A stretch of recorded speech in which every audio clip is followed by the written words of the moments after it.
Pizza. Okay. I am going to call to order this September 13th, 2018 meeting of the High Springs Community Redevelopment Agency. And I'd ask Commissioner Williams if he would do the invocation, and then we'll do the Pledge of Allegiance.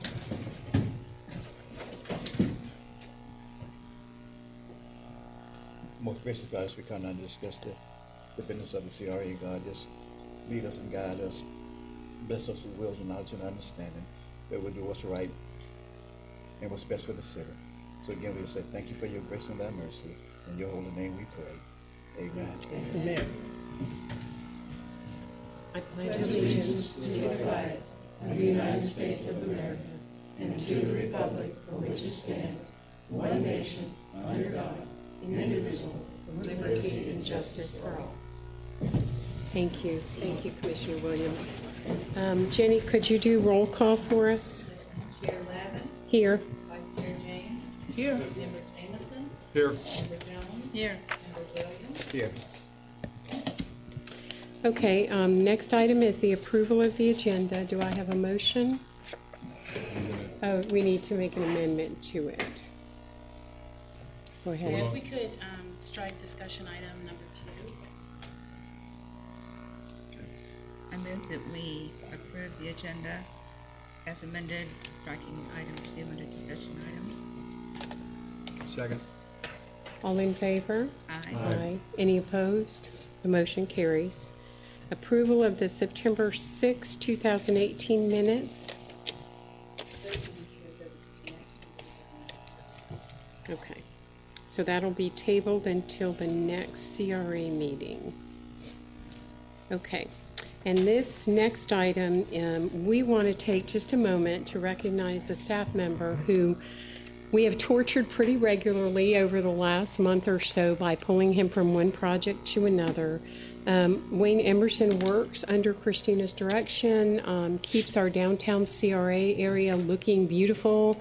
He's out there every morning, weed eating, blowing. We pull him off to do scrubbing sidewalks, all of our crazy ideas. He helps us execute, and we wanted to make sure that you know how much we appreciate you. And I wish I could give you a great big fat check, but all I can give you is our certificate of appreciation. So if you would come up, we would like to express our appreciation to you. Thank you so much for all that you do. I appreciate it. We appreciate all how flexible you are with us, okay? The sidewalks look great. They look wonderful, absolutely wonderful. Who knew cleaning them? Oh. Anybody else have anything to add to that? Okay. Yeah, when I'm over at the chamber office, I see him out there all the time, picking up bottles and cans and things so it will look better outside. He's out there rather often. Our whole downtown area looks so good all the time. We hear nothing but praise, all the merchants, you know, about how hard and how hard he works and how great everything looks. Just so thankful. We appreciate your hard work. Thank you so much. And we forgot to tell you we were doing the award at the last meeting, so thank you for staying after your normal hours so we could do this.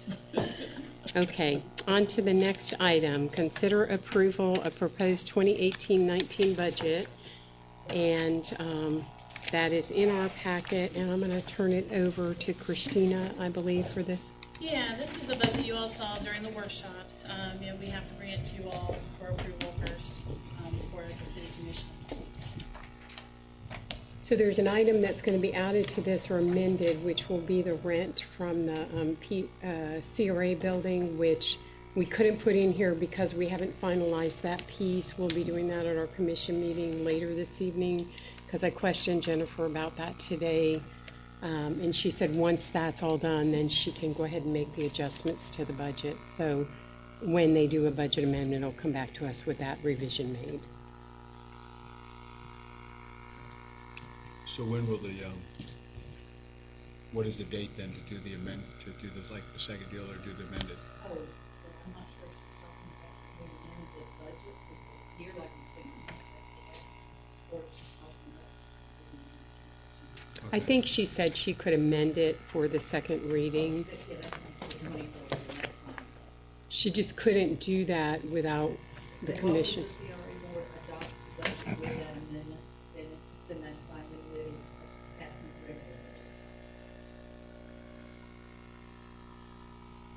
Okay. I mean, we don't need to do you don't need to do 2 readings for the CRA one like we do for the city one. No. So should we, if we have a motion, should it have that amended by the lease agreement that will be signed at the commission meeting tonight? Okay. So moved. You said it perfectly. Are you seconding it, Mayor Jamison? Yeah, Okay. All in favor? Aye. Any opposed? Okay, motion carries. The budget is approved. And then the other item on our agenda tonight is a presentation by GAI to us for the area that we asked them to do a study, and I'll turn it over to Christina at this point. Yeah, we'd like to welcome Tom Fuller. He's with GAI. He's part of our consultant team that did our finding of necessity. And of course, tonight we have the presentation, and I'll give it over to you, Tom.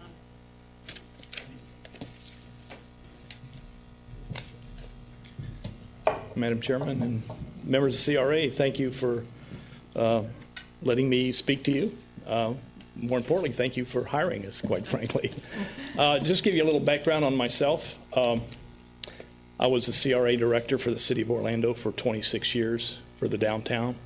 And over the last 16 years, I've been helping smaller communities around the state with updating their CRA plans, modifying them, helping them negotiate public-private partnerships and the like, and doing finding of necessity. So I've been in this business almost 40 years, and so it's a real pleasure. And you do have a lot to be proud of your downtown. And hopefully with the perspective of adopting this or approving a finding of necessity to then go forward with the modification to your existing plan, then you can start on that path to regenerating the neighborhood. I believe you may at your workshop have seen these, and so I will go through that. And I will say that what I like to point out to is a finding of necessity is kind of like the doctor understanding what your ailment is. And all we're saying is this does meet the criteria for whatever the ailment is, and it will be the plan that will be adopted that will be the cure, so to speak. As I said, we were an overnight success in Orlando after 30-something years. And it's a long, when I took over in 1979, it was, you could shoot a cannon down Orange Avenue, and as I say, not only was nobody there to hear it, nobody was there to come out to see what the noise was. There wasn't anybody out there to say what was that bang. And we would give golden bricks to anybody that would wash their vacant store windows. So I come to you with a lot of the scars and tribulations of somebody that's been in the trenches for many years. I don't think I have to really convince too many people, if you've driven through this neighborhood, that it meets the slum and blight criteria that has been established by the state legislature. And I just quickly go through I'm not sure where I point this. Just at This way? Just at the TV. Okay, well, if I'd go to the right, yeah, it's me. It's not this was the area that the staff had proposed for the expansion. It's approximately a little over 100 acres, and it's by and large zone residential. When you look at Chapter 163, Part 3, this is when you expand your area, and you have to go through the finding necessity just as if you were starting from scratch. And then my understanding is also you will then be modifying your existing CRA plan and then extending the time frame subject to positive negotiations with the county and allowing you to through an interlocal agreement to do that. But the first step is to justify the analysis through a finding of necessity. And then slum and blight, that is a term of art, if nothing else, but that's the criteria that is delineated in the law, and basically these are the issues that fall under that. Does it endanger there's a property by fire or other causes, deteriorating structures, defective or inadequate street layout, lack of appreciable increase in assessed values, faulty layout, and you can, I don't want to read the rest of it, but those are the items. Is there a residential vacancy rate, fire? There's 14 criteria, and you only have to satisfy 2 of them. Not you, but anybody that's looking to approve the finding necessity. It only has to have 2 of those 14. You guys go way beyond that. But these were obviously slides or photos that we took about a month ago. I've driven it again today just to double check that. The fire, property by fire, there's a lot of there's debris, there's a lot of, one of the things and maybe the city manager, I don't want to put him on the spot, but we've got double fire hydrants out there in a lot of places. So there's a new one and an old one, and our question, and the reason I'm asking that is my associate's husband is a firefighter, and she was asking that, are they both hooked up? Yes, they are. And the reason is that we have tried to turn the water off to at least one of them, and have been unable to. Okay. The layout in that area is, it was done with many culverts and all kinds of stuff. Yeah. I mean, other than the PVC that should have been out there. Yeah.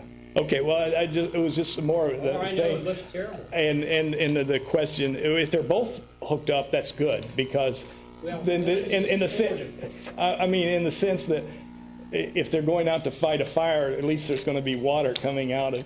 But I don't know what the pressure is. And again, looking the paint on the tops of the usually the color of the paint determines how much the pressure coming out of the fire hydrant. I didn't mean to get into the technical stuff, but the point is, if you come down there at night, it's really hard to find the fire hydrants on some of them. The weeds are overgrown. So again, these are just very typical things that should be addressed as we move forward. Deteriorating structures, and again, it goes from, you've got some very fine homes in this area, Heron's Landing and other streets in the area, but you have some that, quite frankly, I'm shocked that they're occupied. I think this house on the right actually just has a new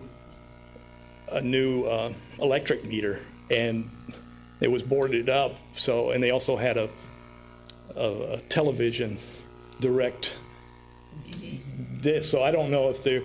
I don't know how honestly, and I don't mean to be too judgmental, but I don't know how the utility company could actually go out there and hook that up, because it didn't meet fire life safety codes.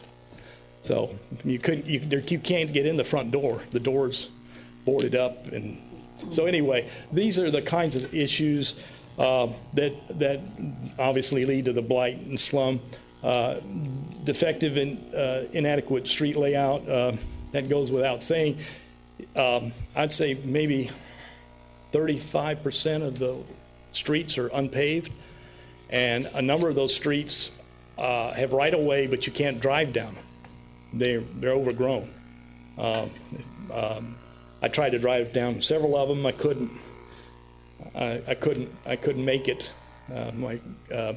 But again, it just goes to show that there's right-of-way there, and actually signs, street signs that designate what street it is, but you can't go down the street.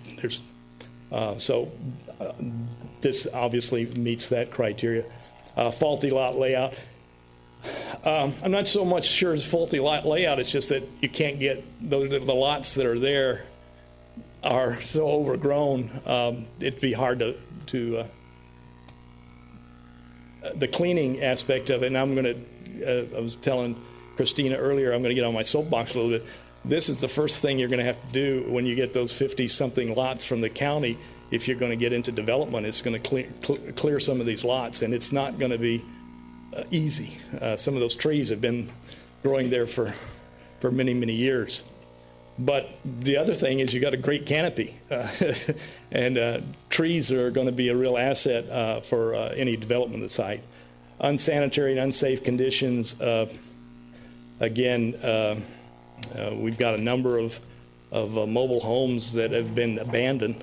There's a couple of them that have been fired, and the only thing there is what I call is the carcass that's left, and they've rusted, so they've been there for a long time. This one in the far left is exposed. It's broken windows, exposed insulation, and then the bottom left is a house. Looked like it's just been chopped in half, and then you still have the kitchen table there with a glass on it.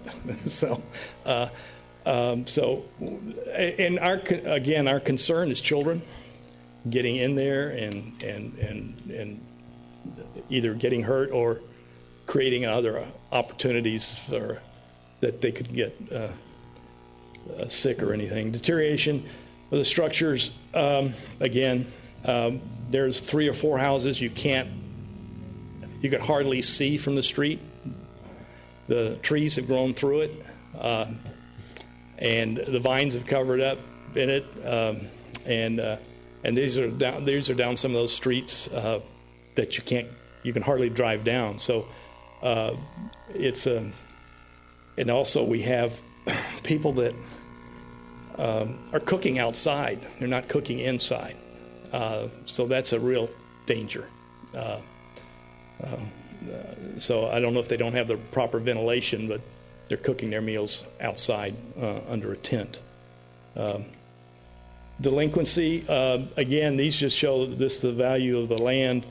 These are just the lots that are going to be contributed to the CRA from the county. And that gives you the show. As I said, I think there's 40% of the property, and the 41% of the property is vacant in this area. So that's sort of the good news. Bad news, it's bad news because it's not driving any really revenue to the city, but it's good news because you've got this opportunity for redevelopment and for doing some things real special. So you should have gotten your copy of the full report. Yeah. And you just basically go to the last 2 pages. That's really the guts of it, particularly for your city attorney. It's just we show that there is a blight factors are present in the study area, and they're under for the section 163, parking facilities, street layout, and roadways, bridges, and the like. And the second one is deterioration of site and other improvements.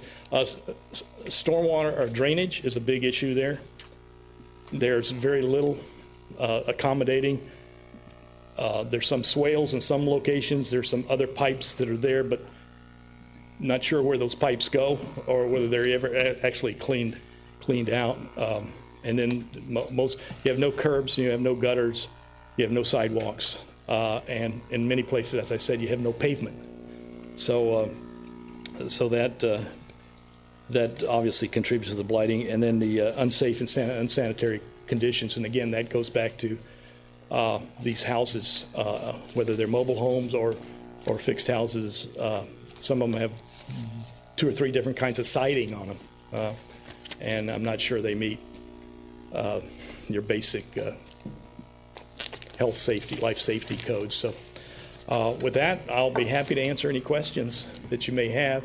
I can say without any reservation that this meets slum and blight, and that if you adopt it by resolution at your city council meeting, that then you can focus on moving forward for your amendment to your redevelopment plan.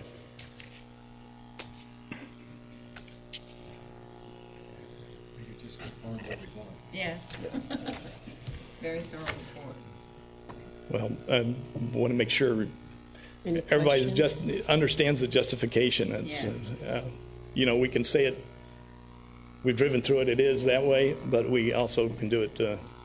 Well, the documentation, the professional documentation backs up what we've been saying is that we need some help to Yes, help ma'am. this community and this area.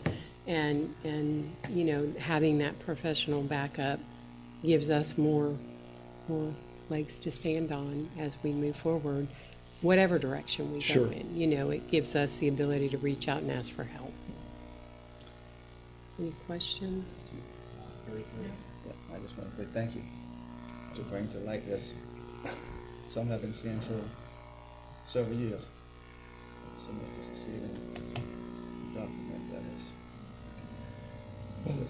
Well, I'm glad we can support what you already. I'm not glad we can support it. I'm glad we were able to confirm what you knew as a community. Let me say this to you. Also, once upon a time when I was a child, I was a thriving community. I mean, with the stores, with the schools, one of the buildings, the picture you had, that used to be a dry cleaner. Mm-hmm. Well, I can't tell you how many, honestly, minority communities I've worked in where I've had the same thing, whether it's in Sistrunk Avenue in Fort Lauderdale or up in Tallahassee or Paramore in Orlando or Pine Hills in Orange County. I mean, we've heard the same story, and then it's the neglect over a period of years just makes it really difficult from the redevelopment standpoint. But there's a tool here, and it's not a panacea. There's going to have to bring a lot more resources to. I was telling Christina, we're going to have to, beg, borrow, and steal every penny you can find from grants and so forth, and get the county to help this, because this is not just a city issue. This is a county issue as well. So anyway, again, I'll get off my soapbox. Thank you so much you're for welcome. your presentation and for doing this job for us. Okay. Christine, I think we need to discuss about the next meeting and some changes to the... Yeah, just in general, okay, so we've kind of changed our trajectory a little bit in that we are looking at kind of isolating the extension from the expansion so that it should expedite things and give us more time where we need it to do a really quality project. By doing it this way, we'll be able to address the concerns, and that could be a matter of a meeting, maybe two. I mean, depending. But in any case, we'll have that done on the front end, and then that'll free us up to, if we want to do extra reports or studies, or if we want to bring in, other folks into the process. It gives us a lot more time. So it's not like we're trying to squeeze two things in before December, and in any case, so as far as for the next meeting, we could just go ahead and schedule a regular first Thursday, if you all would, if that works for everyone. I know that we have to get the renewal of the current CRA by December. The interlocal agreement expires. We have to get something in place. That was made clear to us. Christina and I met with each commissioner, and then we met with the economic development person, Edgar Camp of Halifax. And our timing got delayed because of a meeting with Mr. Pinkeson being delayed and us not being aware how much in advance they need to have data to be able to get staff recommendation. And so we are really pushing against the gun. The other piece of this is that they wanted documentation why we abandoned the sidewalk project, and there's been some discrepancy in the numbers that I was presented with to tell them and the information that I have in documentation. So we need to talk about that so that we present the correct information to the county. And I believe Christina reached out to Edgar about changing the date we were going to present. Was that what that? Yeah, because when we met with Edgar, it was already a week into. They like all of the supporting items for the agenda 3 weeks before the meeting. We were already a week into that, and we could still carry forward. But what our concern is, there were a couple things. First of all, we have to meet with the LPA after we do our plan when we start reviewing the draft, and that if for some reason at one meeting we don't have a quorum, the whole thing's going to be thrown off. I mean, it's just very precarious that way. So, we have to get this in by December, and I think that way we don't jeopardize the whole thing by trying to do two things at once, that we just focus on the first thing, and that way it gives us all the time that we need to do, what we want to do the right way. And and then, even too, some of the feedback we got from some of the commissioners, Commissioner Biley said, as far as, this is an expansion, but we haven't even addressed the extension. So it makes it, I think at the beginning there was a lot of excitement about what we're doing, and when I first met with Edgar, it was kind of presented like, oh, we love your Douglas idea, and that's why we kind of wanted to do it together. But just, if any one meeting we don't have a quorum, we could be easily into December, and then if we need to come back for a second meeting, then we're going to be too late. So, Are we going to present on 9/25, do you know, to the county commission? Will we be before them on 9/25? I reached out to Edgar today. I mean, we still probably could. The thing is, we're already into that we're like, 2 weeks away at this point, or a week and a half away, and that's really kind of tight. If we go in on October 9th, we would turn everything in on Tuesday, and then that way we're doing everything kind of like standard procedure. That way staff has time to review it if any staff needs to review it. I think it's going to be a lot safer that way, in terms of, making sure everybody's on board, everybody's giving the perfect feedback. That way, because if any one thing, if somebody would say staff hasn't had time to review this, then we're going to be back in October anyway. Okay. Jenny just gave me a note that we got to start our commission meeting, so we need to wind up. What we need to do is set a meeting date, and I want to make sure if you're not going to meet next week as we had planned, that we're not going to be in trouble with that. That is my concern, is to set a meeting date that's going to allow us the time we need to do to have the discussions we need to have. Okay, so that's what my concern is. If you all would prefer to meet, I mean, we can. I mean, it's just a matter of, if by isolating the extension from the expansion, we're only looking at whatever it takes to get it approved. We've already sent in the financial information, these other few things, we gather those, and, that's, at that time, we could get that feedback, and then it could be a matter of a meeting, maybe two. I mean, it depends on, where. Okay. Do you need us to meet next week? That's what I... Set a date. Yeah. You set a date, we got like 2 minutes. Okay. If you would prefer to meet, we can meet next week in lieu of the 4th, or we could do a regular. It's up to you, I'm just saying, we need to. Nancy?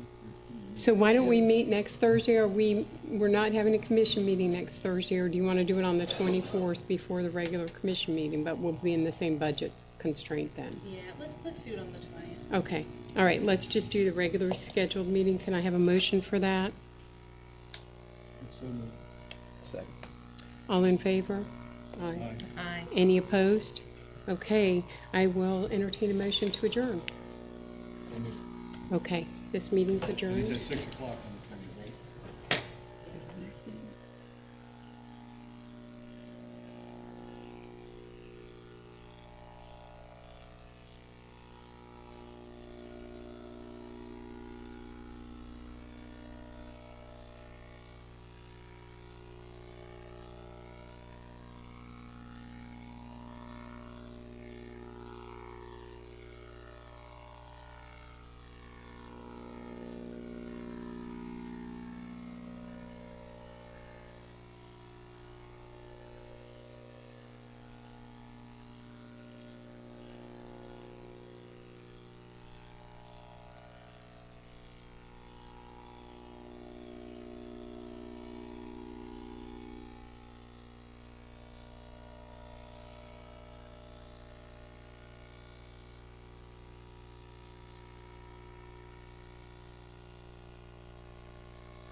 I'd like to call this, September 13th High Springs City Commission to order at 6:35.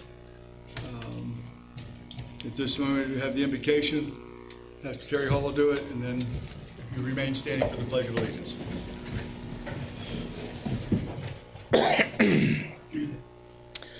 Father God, tonight we come in the name that is above all names, Yes. the name of Jesus. Your word declares that there is no other name by which a man may receive the blessings that he needs spiritually, emotionally, intellectually, physically, and materially. And so, Heavenly Father, we come to you tonight on behalf of this community and on behalf of the members of this dais that are committed to leading this city for the greatest benefit for the most number of people within it. Heavenly Father, we ask for there to be granted wisdom and knowledge beyond their experience, beyond their learning, beyond their searching for the answers. For we know that your wisdom sometimes does not compute for all those throughout our world, but we know that your wisdom, when received and applied, always works out. So tonight, O Lord, may that Holy Spirit of wisdom and mercy and grace, and may the word of knowledge be granted in each of their hearts as they work their work. In Jesus' name we pray. Amen. Amen. I pledge allegiance to the flag of the United States of America and to the republic for which it stands, one nation, under God, indivisible, with liberty and justice for all. Roll call, Jenny. Mayor Jameson, Here. Vice Mayor Jones, Here. Commissioner James, Here. Commissioner Lavin, Here. Commissioner Williams. Yeah. As we get into the approval of the agenda, we have a couple additional items. Item number 7 under new business and item number 8 that we would need to amend the agenda by adding those 2 items. If I could have a motion to do that, please. I make such a motion that the agenda be approved as requested. I'll second that. I have a first and a second to amend the agenda, adding items number 7 and number 8 to the agenda. All in favor, say aye. Aye. Opposed? Hearing none, the agenda is approved with the revisions. At this point in time, approval of minutes. Let's separate them out, approve the commission meeting, and then we can approve the budget workshop separately. So I would need a motion for the August 23rd commission meeting. I move that we approve the August 23rd commission meeting. I have a first. Second. I have a first and a second to approve the minutes for the August 23rd commission meeting. Any comments? Seeing none, all in favor say aye. Aye. Opposed? Hearing none. I'm sorry. That's reading. You're good. I didn't hear the nay, so we're good. Motion passes. At this point in time, a motion will combine the 14th and 21st budget workshops together. I'll make a motion that we approve the minutes from the 14th and 21st Commission Budget Workshops. Second? Second. I have a first and a second to approve the budget workshop meetings from August 14th and 21st. Any comments? Hearing none, all in favor say aye. Aye. Opposed? Hearing none, the motion passes. At this point in time, Chief, I think you have to do something, correct? Yes, sir.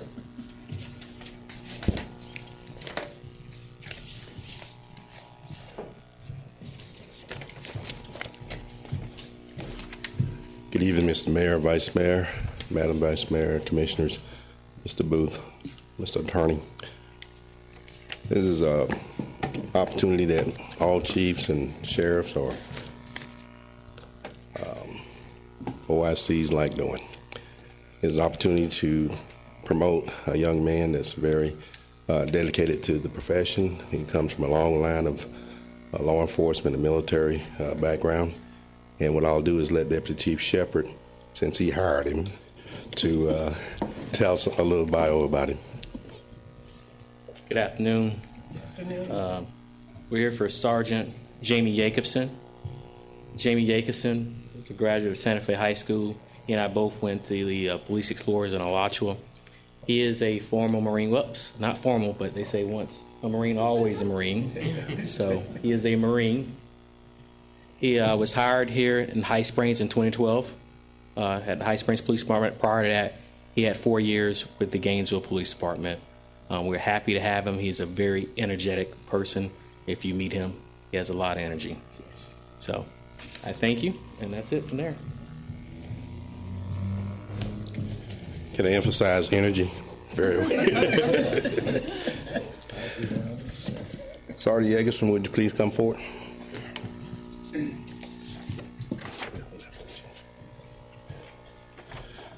Raise your right hand, please. Yes, sir. Repeat it when I say I, you repeat your name. I James Jacobson, do solemnly swear and affirm do solemnly swear and affirm that I will support, protect, and defend the Constitution that I will support, protect, and defend the Constitution and the government of the United States and the government of the United States and of the state of Florida and of the state of Florida, and the city ordinance of the city of High Springs, the city ordinance in the city of High Springs, that I am duly qualified to hold office that I am duly qualified to hold office under the Constitution of the state, under the Constitution of the state, and I will well and faithfully perform the duties of faithfully perform the duties of sergeant on which I am about to enter. So help me God. So help me God. Congratulations. Thanks, sir. Would you like to? Who would you like to have?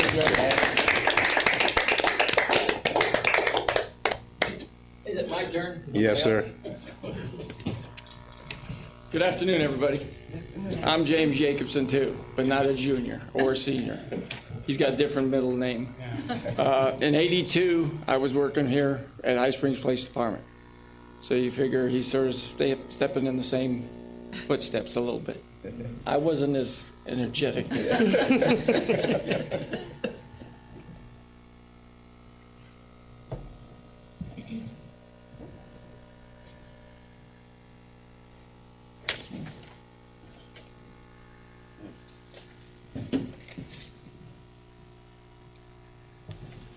Thank you. Hoorah.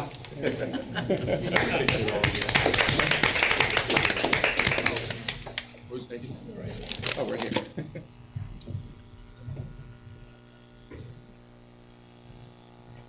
Sun's bad. That's good. I'm blurry bright.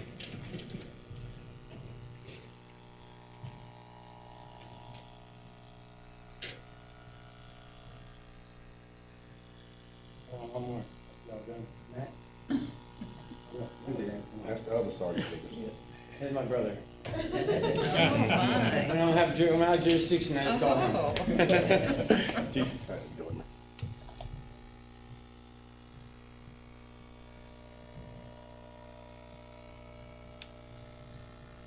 Thank you. Great job. Say something. All right. Thank y'all. Welcome. I'm a little nervous. I did work midnights, and I'm going back tonight, but that's okay. I can do it. Thanks, Chief and Deputy Chief. My wife is Crystal. She's right over here. Obviously, my mom and dad. Mom's right next to my dad and my brother, who has been at the sheriff's office for quite a while and is a sergeant. Just my daughter's at gymnastics and Cody's at football practice, so they couldn't make it. But I won't let you down, and if y'all definitely need anything, please don't hesitate. I know you're probably sleeping when I'm up, but that's okay. If you're not asleep, you can come flag me down, talk to me. But thank you again, and I won't let you down. Thank you, Sergeant. Thank you.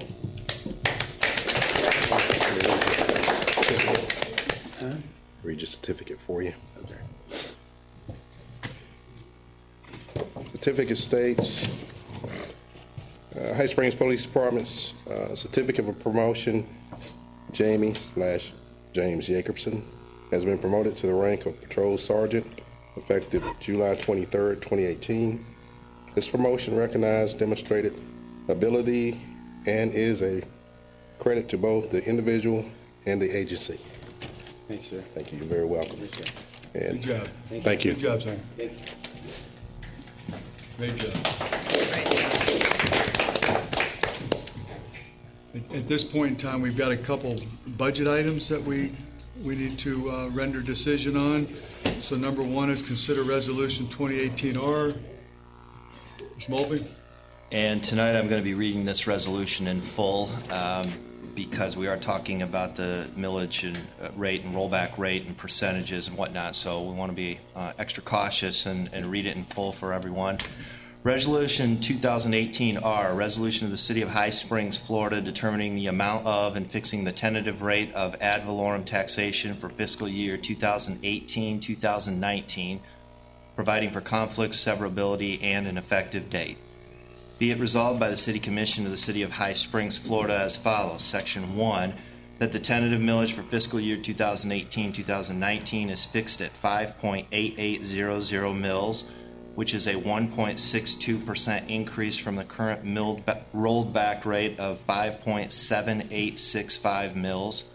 Section 2, millage rate, that there shall be levied and collected by the City of High Springs, Florida for the fiscal year 2018-2019 upon all non-exempt taxable property within the corporate limits of said city, a tentative tax rate of 5.8800 mils on each dollar of non-exempt appraised value for the purpose of realizing a sum sufficient to fund the budget and meet and defray the necessary operating expenses of said city for the ensuing fiscal year. Section 3, conflicts.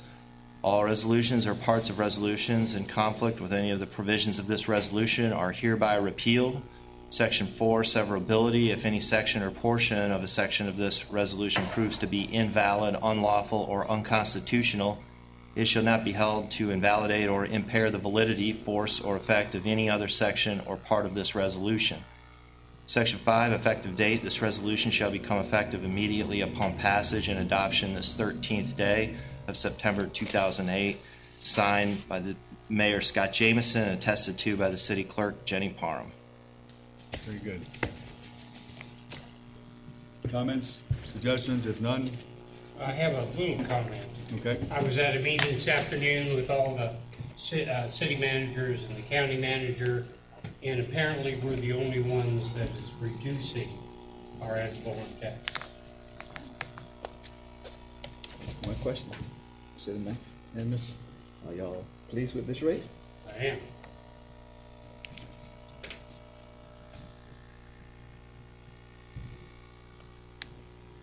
Well, it's lower. I would simply say it's lower. When I came on, it was 6.15 or something when I came on, and so here we are, almost 6.5 years later, and it's actually gone down. So in that regard, and I'm a property owner, so in that regard,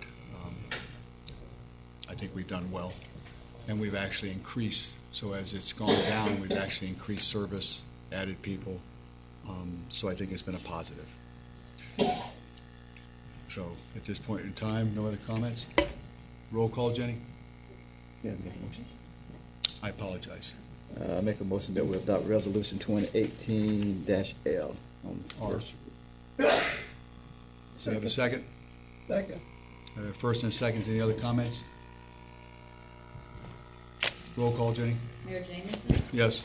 Vice Mayor Jones? Yes. Commissioner James? Yes. Commissioner Lavin? Yes. Commissioner Williams? Hold on, we'll just back up, because on this paper it said -L, but it's -R. It's -R. Yeah. Yeah. But it's -R. Just want to correct the motion. Just make sure the motion says 2018-R. Okay. Okay. You okay with it? Yes, sir. Okay. Motion passes 5-0. Item number 2, consider ordinance 2018-08. Mr. Mulvey? And again, I will read this one in full. Ordinance 2018-08. Killing me. An ordinance adopting the 2018-2019 fiscal year budget of the City of High Springs, Florida, providing an effective date. Whereas the High Springs City Commission shall, under the authority of Section 166.241, subsection 2, Florida statutes, and Section 5.04 of the Charter of the City of High Springs, adopt an annual budget for the City of High Springs, and whereas a proposed balanced budget was presented, received, discussed, and amended in advertised public meetings, And whereas the City Commission has determined the level of taxation for the fiscal year 2018-2019 and the necessary expenditures for fiscal year 2018-2019, now therefore be it ordained by the City Commission of the City of High Springs, Section 1, the budget for the City of High Springs, Florida for the fiscal year October 1, 2018 through September 30, 2019, as attached hereto and incorporated herein, is hereby adopted.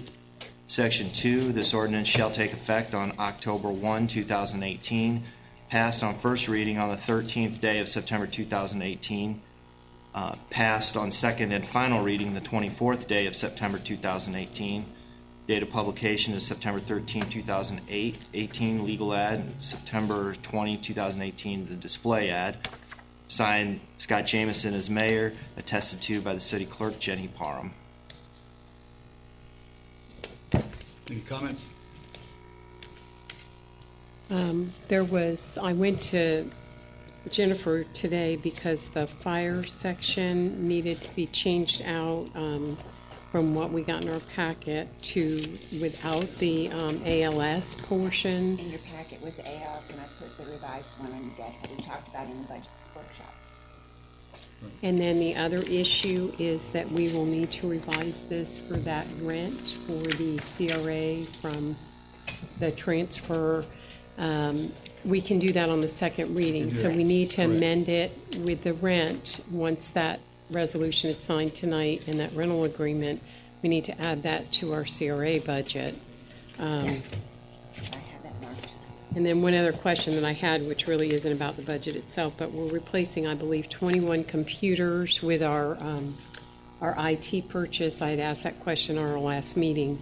So just a suggestion, a thought, when we do replace those computers, there is an organization starting up a teen center, an adult center here in town, and the social service center in town often helps people to get onto the social service sites where they can apply for unemployment or whatever. Maybe we could allow them to request one of those computers when we go to surplus them out, or a couple of them, because then it would stay in our community and help our citizens. Okay, just a suggestion. Anything else? I've got a proposal that I'd like for us to consider. And let me say as we go forward, this is solely a structural type of situation, nothing on job performance or anything like this. And I pushed this, so I'm actually going against something that I pushed a year ago. The city clerk's office has been split, and when we did the workshop, I looked at it, it was 50% clerk and 50% HR. And it caused me to go back and read the charter again to make very certain, because for whatever reason, when the 50-50 hit, it was sort of like, wait a minute, the city clerk is a charter officer. The HR director is not a charter officer. So I went back and I read the charter several times, and it says the office of the city manager and the city clerk may be combined in the same appointee, but it does not offer up anything for the city clerk to be in any other position, which I read this again and I go, to me, the intent of the charter is that the city clerk's position is to be solely underneath the supervision and oversight of the commission. If you look at the city manager shell, it says direct and supervise the administration of all departments of the city except the office of the city clerk and city attorney. I think this is one of those unforeseen consequences or something to where we split it, but I could foresee at some point in time, if you go there, if the city clerk were to be disciplined by the city manager, we got a problem. Excuse me, if the HR director was disciplined, and then my mind starts, going off into different things, and I say, well, what happens if the HR director gets terminated by the city manager? We have a city clerk who's 50% of the time, 50% of the salary. So I think what I would like, or I would propose, is to go back to the way it was, put the city clerk in the position solely underneath the commission in that department. City manager would would control the HR budget. That would stay the same. The HR budget would stay there. There'd just be no personnel in it. Jenny, the city clerk, has helped in that regard in the past. And then I would strongly suggest that as we go into the next year or halfway, that we look to possibly do what we had originally intended at the time or talked about, was getting somebody for 20 hours, 5 hours a day, like a personnel manager, to do it. But that's a separate issue. But if anybody's got any questions on this one here, it just started going in my head, and I'm sitting there going, we've got a person who's supposed to be solely underneath the discretion of the city commission, who's 50% of her time now is underneath the city manager. To me, that was a severe conflict. And so I'm just suggesting we go back to the way it's always been and the way it's always been constructed. Which would be to have Jenny under the city clerk and have Angela under the human resources budget? No, Angela would, there would be no personnel in HR. Okay. There would be no personnel in HR. Stay under. So it would go underneath the whole personnel budget for the two of them would go into the city clerk like it was a year ago or a year and a half ago, and back, and then just operate the way it's always operated, and then we, as the commission, would pursue if we sought to get some sort of HR, and I don't even know an HR person. I would think more of just a personnel manager. So move the salaries lines over to the city clerk section, but leave the expense line items in human resources so she can determine. Well, Mr. Booth would be. She would. Okay. Mr. Booth would. So that human resource could carry those expenses. They would have their own. So if something did it would come out of that line item. You're not convoluting. I just, like, I pushed for it, so I'm not the deal. I wanted the split, but the more I read this and the more I looked at it, it just seemed like, man, we've created a possible situation here to where, to me, it was just a quagmire. It was sort of like, that's not what the charter intended. The charter intends, when I read it, I mean, if you read it. Yeah, I do think it's a situation where there's some unforeseen, ambiguities, if you will, in terms of, as you pointed out, the employment issues and decisions on, if there ever were a circumstance of termination, who did the termination, who had the authority, under what role, what hat was that person wearing. Just as I was reading through, the other thing I was looking at in the charter is it says the charter officers shall be appointed by the commission and shall serve at the pleasure of the commission. And my initial inclination is to play it safe here. I would suspect that the intention was a full-time type position for the city clerk. And unless the commission were to decide at a different time at their pleasure, something otherwise. And let me make sure I clarify and just make sure in this one here. And I've had this discussion. This has no way reflects on any job performance. This is nothing. This is solely a structural type of deal. So that's my proposal. Whatever comments or whatever. I think that it is a good proposal because, like you said, it could potentially down the road create a conflict. And I don't think it would be a hardship for Jennifer because it's just reallocating over the salary and associated costs portion over to city clerk and showing that in that city clerk budget, and the rest of it can be left alone as a human resource expense. Okay. So I think that clarifies so that there is real clarity about that position, answering to the commission.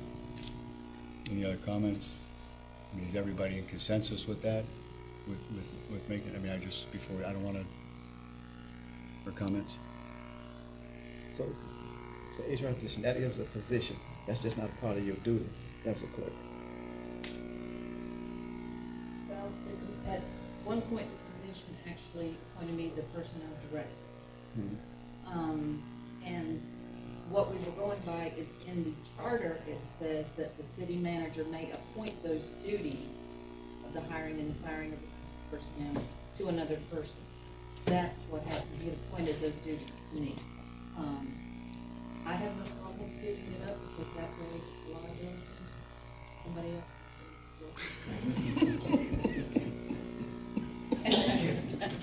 I do anyway. So then 9 of those duties will fall on. It's just like it always did. The city manager would do it. consult with her.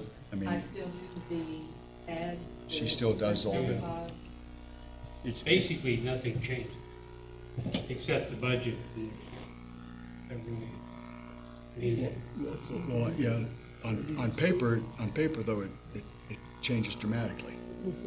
Because the supervision of this person, for like, you can't, city manager can't, you have no control over the city clerk.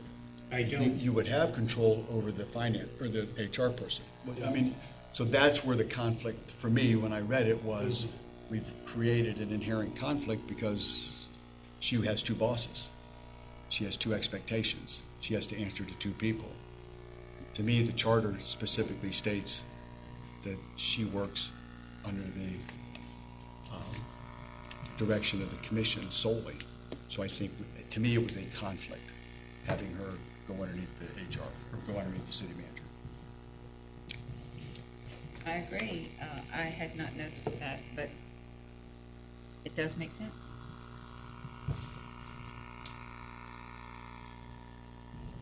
So can we add Is that as an something? amendment? Is that something we need to do? Can we just get a consensus on it? Do we need to have a motion to do that? I mean, I don't. Well, I would think we would need some kind of motion on it because they actually voted to appoint me the first Okay. time director. Okay. I think it's just a motion stating that I would be on the city clerk and HR duties As- appointed by the city. Okay. You want to use That's, Yes. and if I could add, and to make the amendments to the budget to reflect that as well, which we can clean up and have ready for the next meeting, for the final. So moved. I'll second that. Do you need the other issues that I brought up in that motion? As part of that motion, or Okay, so that would be amending that CRA portion of the budget for the rent and the change of the fire control one to not include the ALS. So, did you want to amend your motion and I'll second it? Well, I'd rather, let's make them Okay. different. Let's make them two separate, because I Okay. like the one with the deal to Okay. stand alone. Okay. So if we could go ahead and do a vote on the city clerk's position, and then we can. Okay. Then we can do yours. Okay. So the motion is to basically have the city clerk be inclusive, back in one department under the direction of the commission with the other type of things. Any other comments? All in favor, say aye. Aye. Opposed? Hearing none, so moved. Nancy, you're, Okay, so we'll amend this budget in front of us tonight to include the change to reflect that salary change between the city clerk and the human resources, to add the rent for the CRA building, and to change the fire service portion to take out the ALS. and to pass ordinance 2018-08 on that basis. And to pass 2018-08 on those amended items. I need a second. Second. Any other comments? All in favor, say aye. Aye. Opposed? Hearing none, motion passed. Oh, that's right. Okay, roll call. Vice Mayor Jones, Yes. Commissioner James, Yes. Commissioner Lavin, Yes. Commissioner Williams, Yes. Mayor Jameson. Yes. Thank you. At this point in time, we'll go on to continued business. Consider Resolution 2018-P. Mulvey?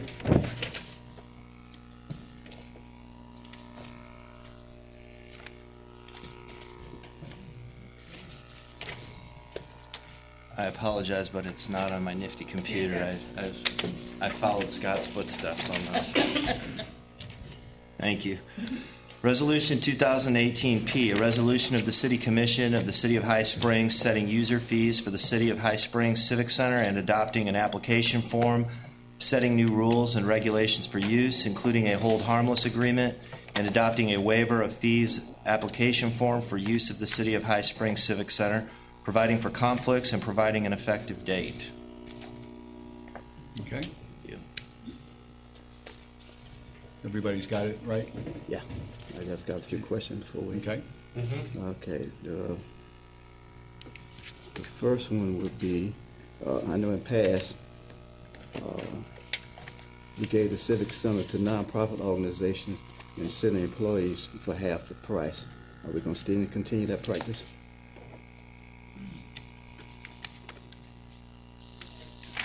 I think what was discussed, the not-for-profit would fill out the application based on fee waiver, and then the city manager would then approve or disapprove it, or charge just, depending on if they used it on a regular basis, maybe just charge for the utilities. Is that something that you want included in the agreement? No, the reason I'm saying that, I'm trying to keep it fair. No, I agree. If we say for nonprofits, half price. Now, say if a group come in there like the dancers, Zumba. Seniors, seniors, Zumbas or whatever. Then I think they should come and fill out an application because they're getting it for 3 months, 6 months, or whatever. I think then that they should use that waiver fee. If they want it for free, they want it for whatever. No, I saw that too. But for nonprofits, so because what scale you're going to use, saying this profit get it for that, and that profit, nonprofit get it for that, and I just want to keep it fair for everyone, and then we won't have no conflicts. Okay, so you want to add that the nonprofits and Nonprofits, half price. And employees. Employees. You said employees? Yeah. And another question there. So now who will approve this, says a group come in and want the, for free? So that's gonna come before, to you? Just to him. Okay. But I know in time. We fill out all the paperwork, I fill out, and then they would be presented to him. Okay. Yeah, because the reason I asked, because I know in time past, it just come before the commissions and then we used to decide if somebody can get it. But that's fine. Let's move on to yeah. But I just want to make it fair for everyone. They have a fair shot. No, that's my philosophy. Everybody gets the same. Yeah. So, but we want them to fill out so we know more about them. Right. There are a lot of people using our facilities. We don't know who they are. Mm-hmm. And so this makes them ask for the facility at the time, and it makes them clean it up. Yeah. Because they don't. So, and that's a good question. So the Not half now. price. They will. So when you ask for half price, can the deposit stay the same? Yes, deposit stays the same. Deposit stays the same. And is that just for the Civic Center or all facilities? But I don't know about other facilities, if they used to do that or not. So you're talking the old school, Probably shouldn't be a difference. I mean, if you're going to give it, I mean, I don't know. Make across the board. Well, it's very well that nonprofit others don't want to use the ball field.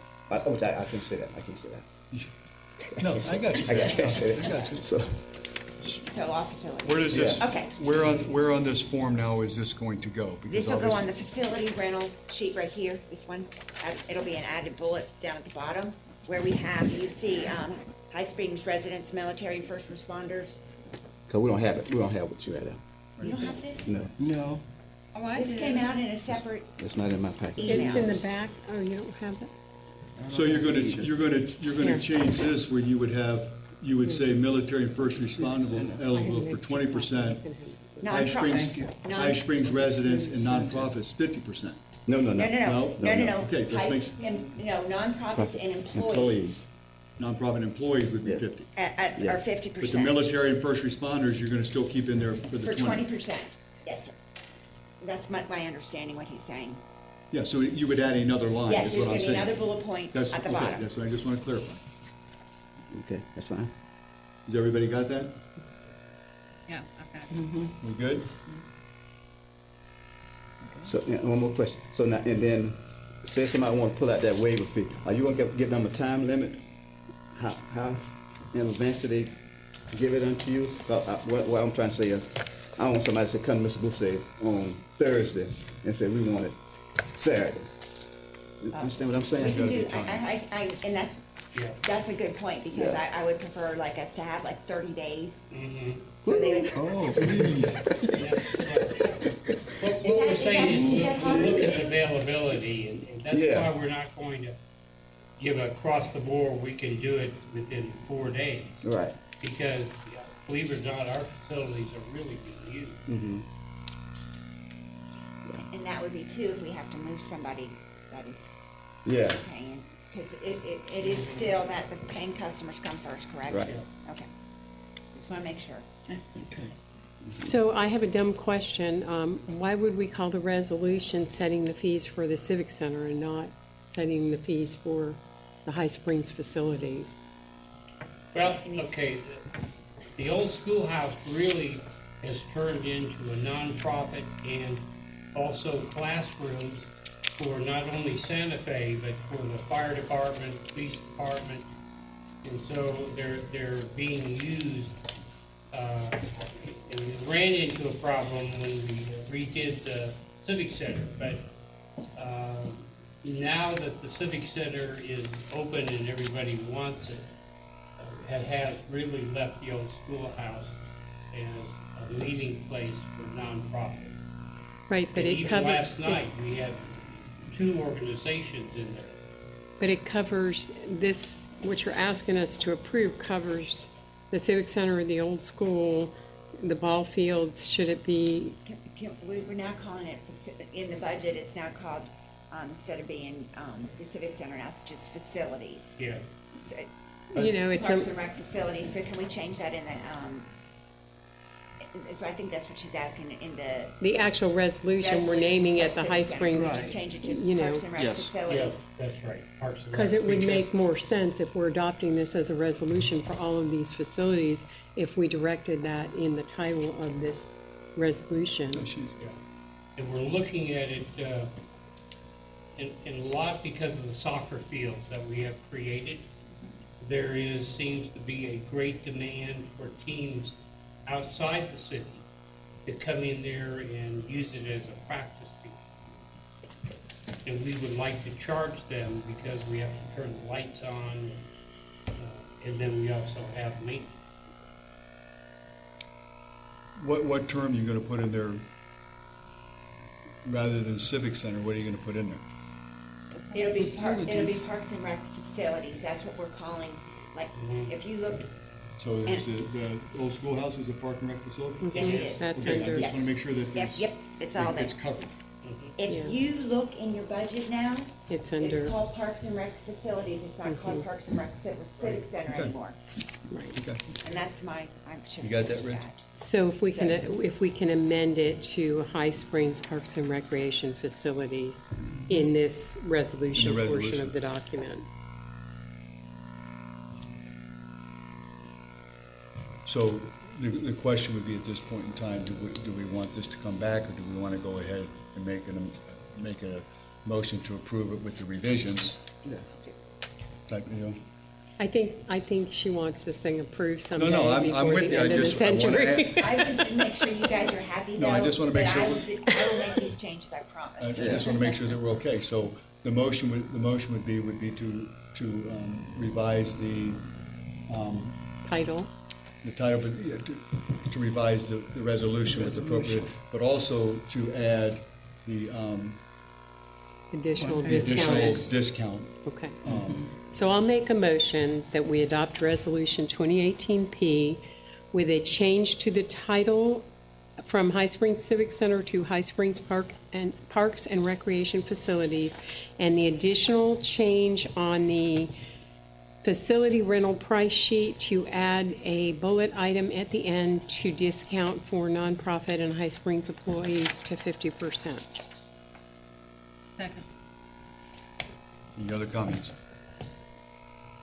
All in favor? Aye. It's resolution. You are correct. Roll call. Commissioner James? Yes. Commissioner Lavin? Yes. Commissioner Williams? Yes. Mayor Jamison? Yes. Vice Mayor Jones? Yes. So now I can tell people they can come pay their money now? Yes, Because thank people you. been holding and holding and waiting and waiting. All right. Oh, thank you. That was good, and thank you. I think this is something that's, we've been trying to do for about a year, and so I think it sets us up in a much better position than what we were. So, moving on at this point in time, under continued business number 2, review and consider employment agreement with the city manager. Right, I have a couple comments. In there, it said 800 hours to be able to accumulate, as it says in the personnel manual. I've agreed to reduce that to 400, just because. We don't have it. No. We don't have the contract. No. So I guess they want us to vote on it, Mr. Booth. That's all right. Okay. I got it. Thank you. Okay, so what I have agreed upon is to reduce that to 400 hours rather than the 800 as it states in the personnel manual. I'll also give you 3 months' notice. As you know, next summer I'm going to transition somewhere else. 3 months gives enough time to advertise, vet, and then you interview. Hold on, Rich, you're getting this? Because we're going to have to change 3 months, so we need to make sure when we write this, you've got time. Don't screw this up. And the other time is when you get a new manager sometime next summer, I will spend on my dime taking him around and introduce him to our engineer in Swanee River and show him the projects. So he'll have a good idea of what's going on here. So he won't hit the road totally cold. And I won't charge him. I have a lot vested in this city. Yes, you do. There's a lot of my blood out there. And so, yeah, it's not a matter. And I would love to stay, but we're at a time in life where I have to take care of kids and grandkids. I got to do what I have to do. That will give me enough time to get the sewer expansion grant in there, start the water system, our new well system out there. We have the 5 acres, and it will be able to get all those other projects put in bed. We'll be in good shape. And then you can go to the next level, and that's what you need, is leadership for the next level. Because there's a lot of things, you'll have a lot of growth. I would throw in there, though, that the automobile allowance stays at $3,000, and there is no longevity pay. I mean, that's within your salary. So number 9, I mean, I'm going to say that longevity pay, I would not be for, because that's your negotiated contract. And I would keep the automobile allowance the same at $3,000. I wouldn't increase it. When we talked, you said that was fine, so I mean, I would keep it at that. So that would be my suggestion. I have a question. I'm the newest commissioner, so I don't understand this process, so I need to ask some questions. In section 3, it says, item 2, that he should be evaluated no less than annually, and I haven't seen that process done, so I'm trying to figure out. Usually in a corporation or a business, there's an evaluation done before you're discussing a contract renewal. So I need some direction on that piece, because I don't understand that.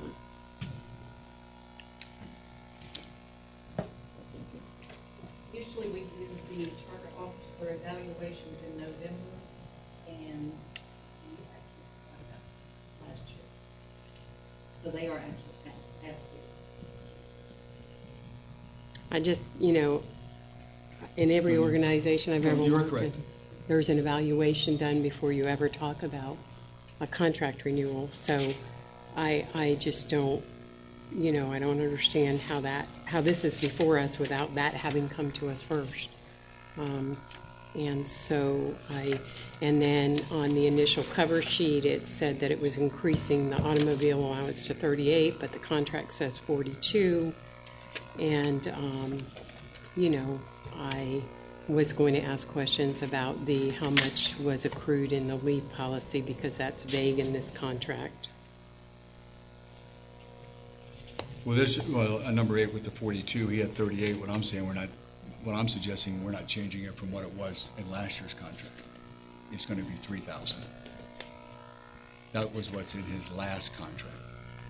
So what I'm saying is it's going to, my say is that it's not the 42, it's going to be 3, the same as what's in the current contract. And I won't disagree with you on the deal, and that was an oversight. And it's because I think the first 2 years I was on here, we did no evaluations. There wasn't any, and I asked the same question. So I will take on the deal as the fact that I didn't. We had things going on, and it should have happened, and it didn't. We need to make sure it gets on a calendar to where there's not an oversight. But I don't disagree with you, because that was my initial thing also. But we're at a point where we don't have that option right now because of the time frame. So there were some language things in there, Rich, because I know I talked about making sure. I know at one point it talks about vacation and PTO, right, to standardize it. Some of my comments are more like housekeeping things here, things that I want to make sure get cleaned up in the final version on this. There is a recently enacted statute in Florida, it's section 215, 425, that actually requires some language be plugged in there on severance. So I want to make sure that gets in there, and I'm just going to read it straight from the statute. But in terms of the enforceability of the agreements, there must be a requirement that severance pay provided may not exceed an amount greater than 20 weeks of compensation. And then there must be a prohibition of provision of severance pay when the officer, agent, employee, or contractor has been fired for misconduct as defined in section 433.03629 by the unit of government. That latter provision I saw actually is in this draft contract, but I think it refers to an old version of that statute. I'm looking section 8, subpart 3, where it says at the end, in the event the manager is terminated for misconduct as defined in Florida statute 433.036, it says subpart 30, that's now section 20 or subpart 29. So we want to make sure that type of language gets in there. And as the mayor was alluding to, there's some reference in the section 8 termination of employment to vacation and holiday benefits, which is sort of an obsolete concept for us at this point, since we're now talking all PTO. So we don't want any ambiguity on that. That needs to just change. Right. And then there is also, I think it would be worthwhile on section 5. I'm sorry, that would be section. Yeah, that's section 5 for the PTO. There's the sentence in there that says unused accrued leave shall be paid to the manager upon termination of employment, and it goes on and has some other suggested language. I think we need to have some language in there when it says upon termination to clarify that really what we're talking about there is possibly expiration of the agreement, or upon voluntary termination, and maybe there's the 45 days written in there. I don't know if we want to change that to 90 days notice for resignation or retirement. Change it. So we'll do that in that section. Now, severance is by days, but if you want to change that to weeks, we'll do that. You can make sure. He's going to have to read it again before we. Right. So what I'll do is I'll do a red line to this, and I'll get with with Ed about that, and we can go over that language. And then So from a timing standpoint, if we come back, and there again, I'm talking you guys join in, I'm just on this deal, depending on what we do. We could bring this back, the revised, so forth, and we could do it at the next meeting, as long as whatever is approved before October, correct? Okay. So, any other comments? So let me just, what I hear, and then somebody correct me on this one here, when you get into the Automobile Alliance, it's gonna stay at the 3,000. It's not going to the 42 or anything like that, it's staying at the 3. There is no longevity pay.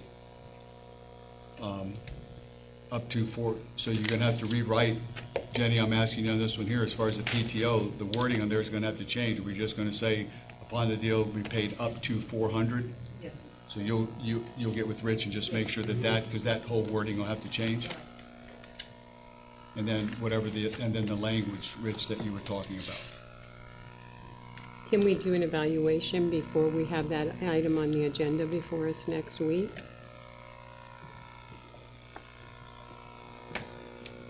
Or whenever.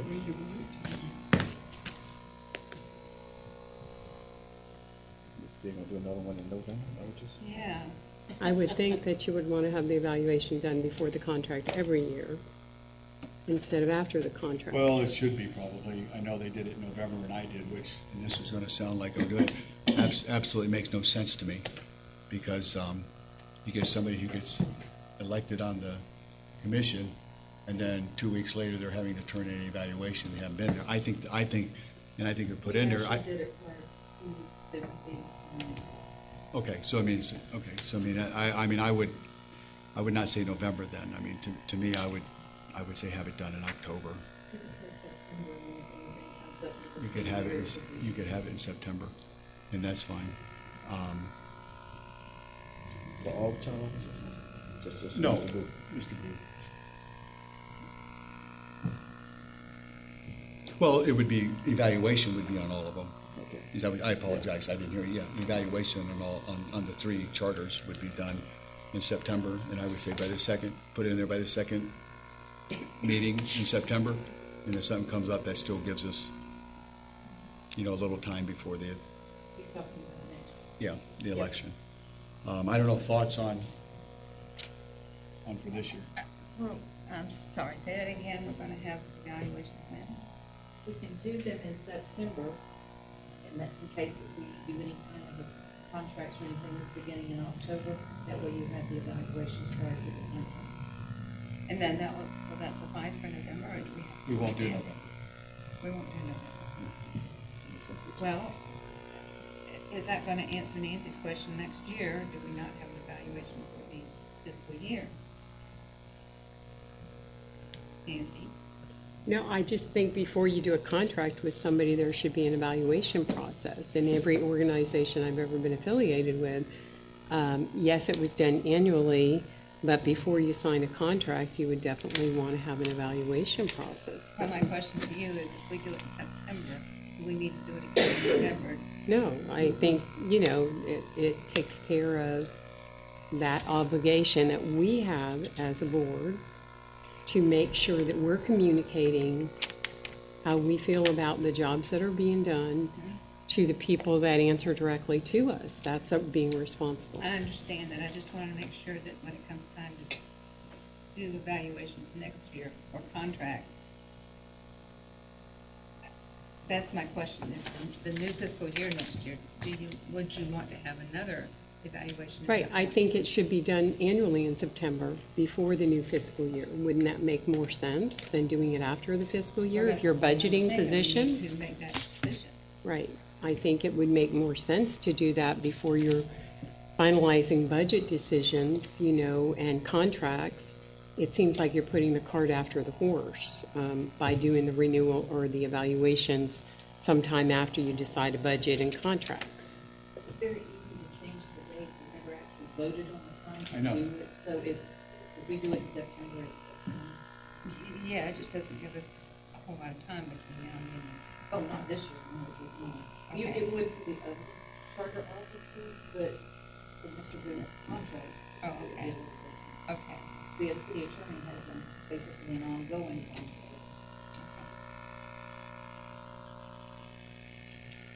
But we just need to be concerned Comments? with the city manager. I have just one question, Mr. Booth. You all right with that 3,000? Because I know the price of gas is going up, the cost of maintaining your cars is going up, the price of tires are going up, so if that's. It's all. It's not gonna bankrupt me.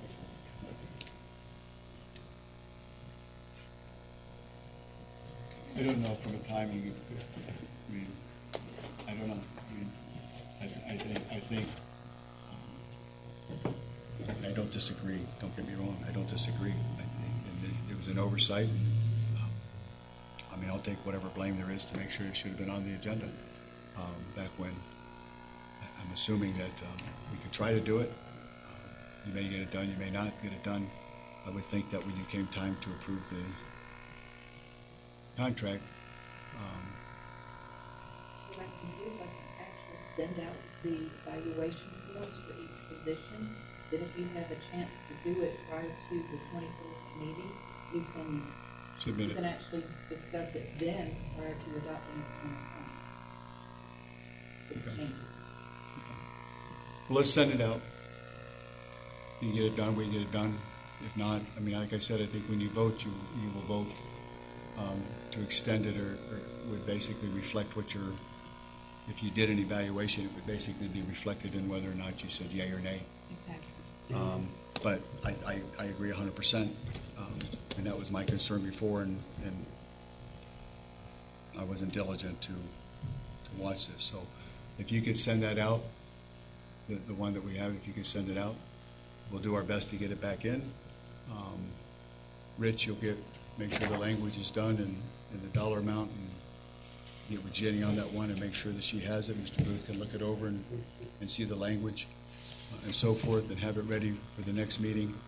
And then Jenny, put on their evaluation type of deal. I mean, put that on the agenda, please. So we've got it, along with approval of the contract on the next one. So we've got it, and then the conversation can be had. Everybody okay with that? Okay. So anything else we need to do on that? You okay? Rich, you good? Good. Moving on, item number 3, discussion on the city clerk's retirement policy and possible employment contract. Yes, sir. I'm not sure if you all know, or you probably do, but in December of last year, I joined the DROP program. And my goal is to work through December 2022, at least until I'm 65, whether I make it to the full 5 years or not. But when I joined the DROP, I'm was currently in senior management position, which pays a higher retirement rate.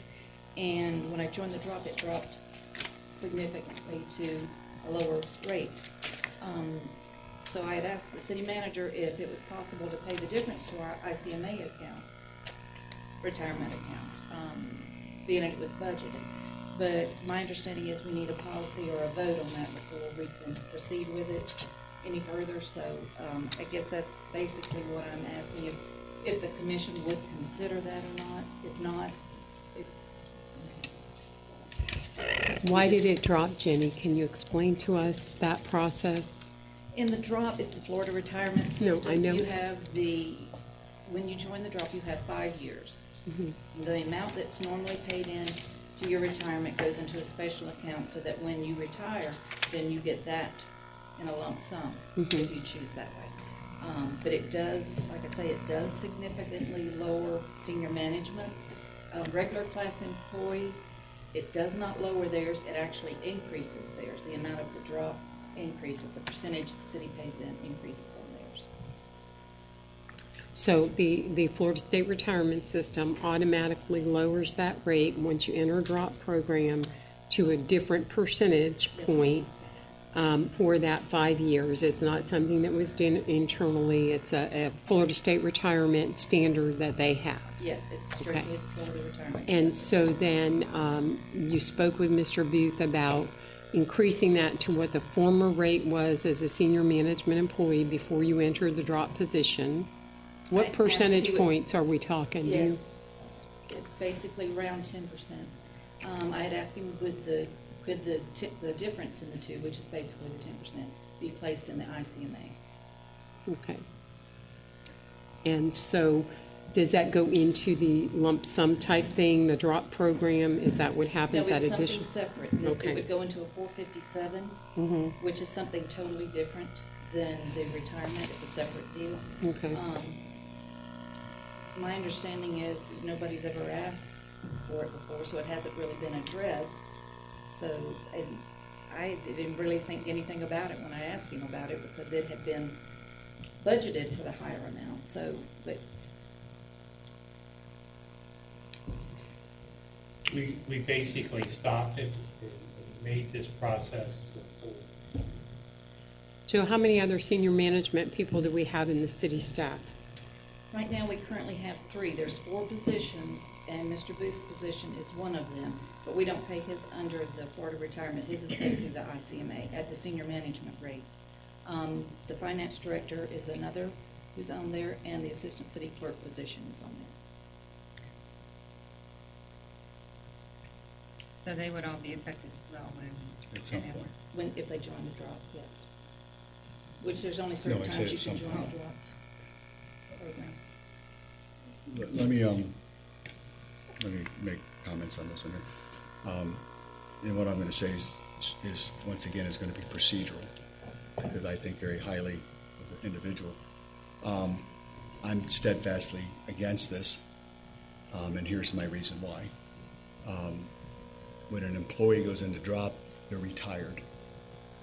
Their retirement stops at that point in time. They're no longer an active employee in the state's mind. They're retired. In the next 5 years, they get to put money into this drop account, and they do it. The state redefines their benefits.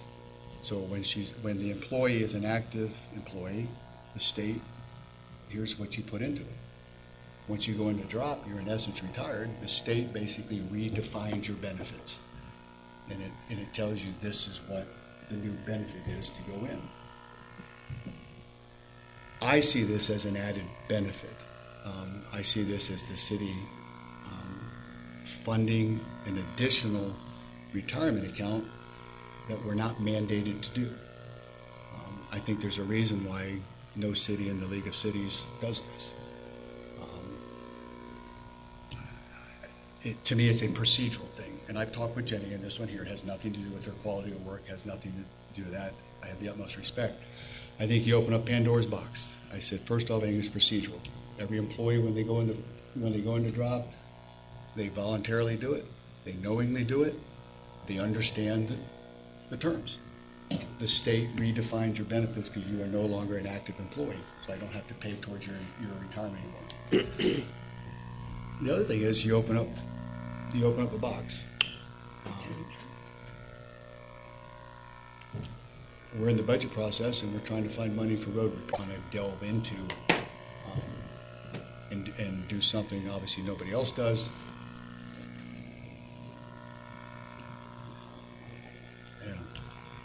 My concern is the precedent. That's my personal concern, is setting a precedent, because that does. And Jenny, you know how highly I think of you and what you've done for this city. So I don't think there's anybody up here on this dais that doesn't know what you've done for our city, okay? And if I could write you a check for the times you stepped up, I would, because you have more than once. So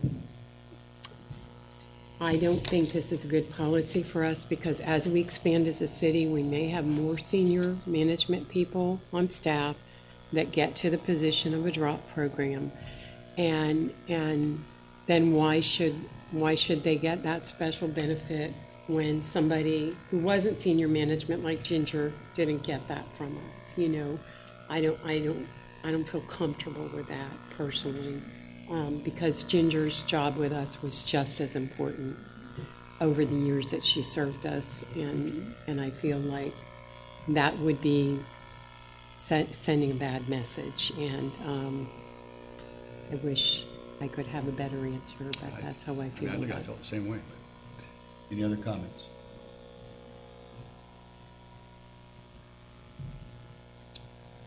So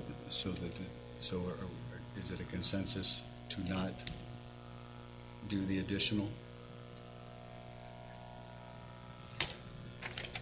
So that's all we need is consensus.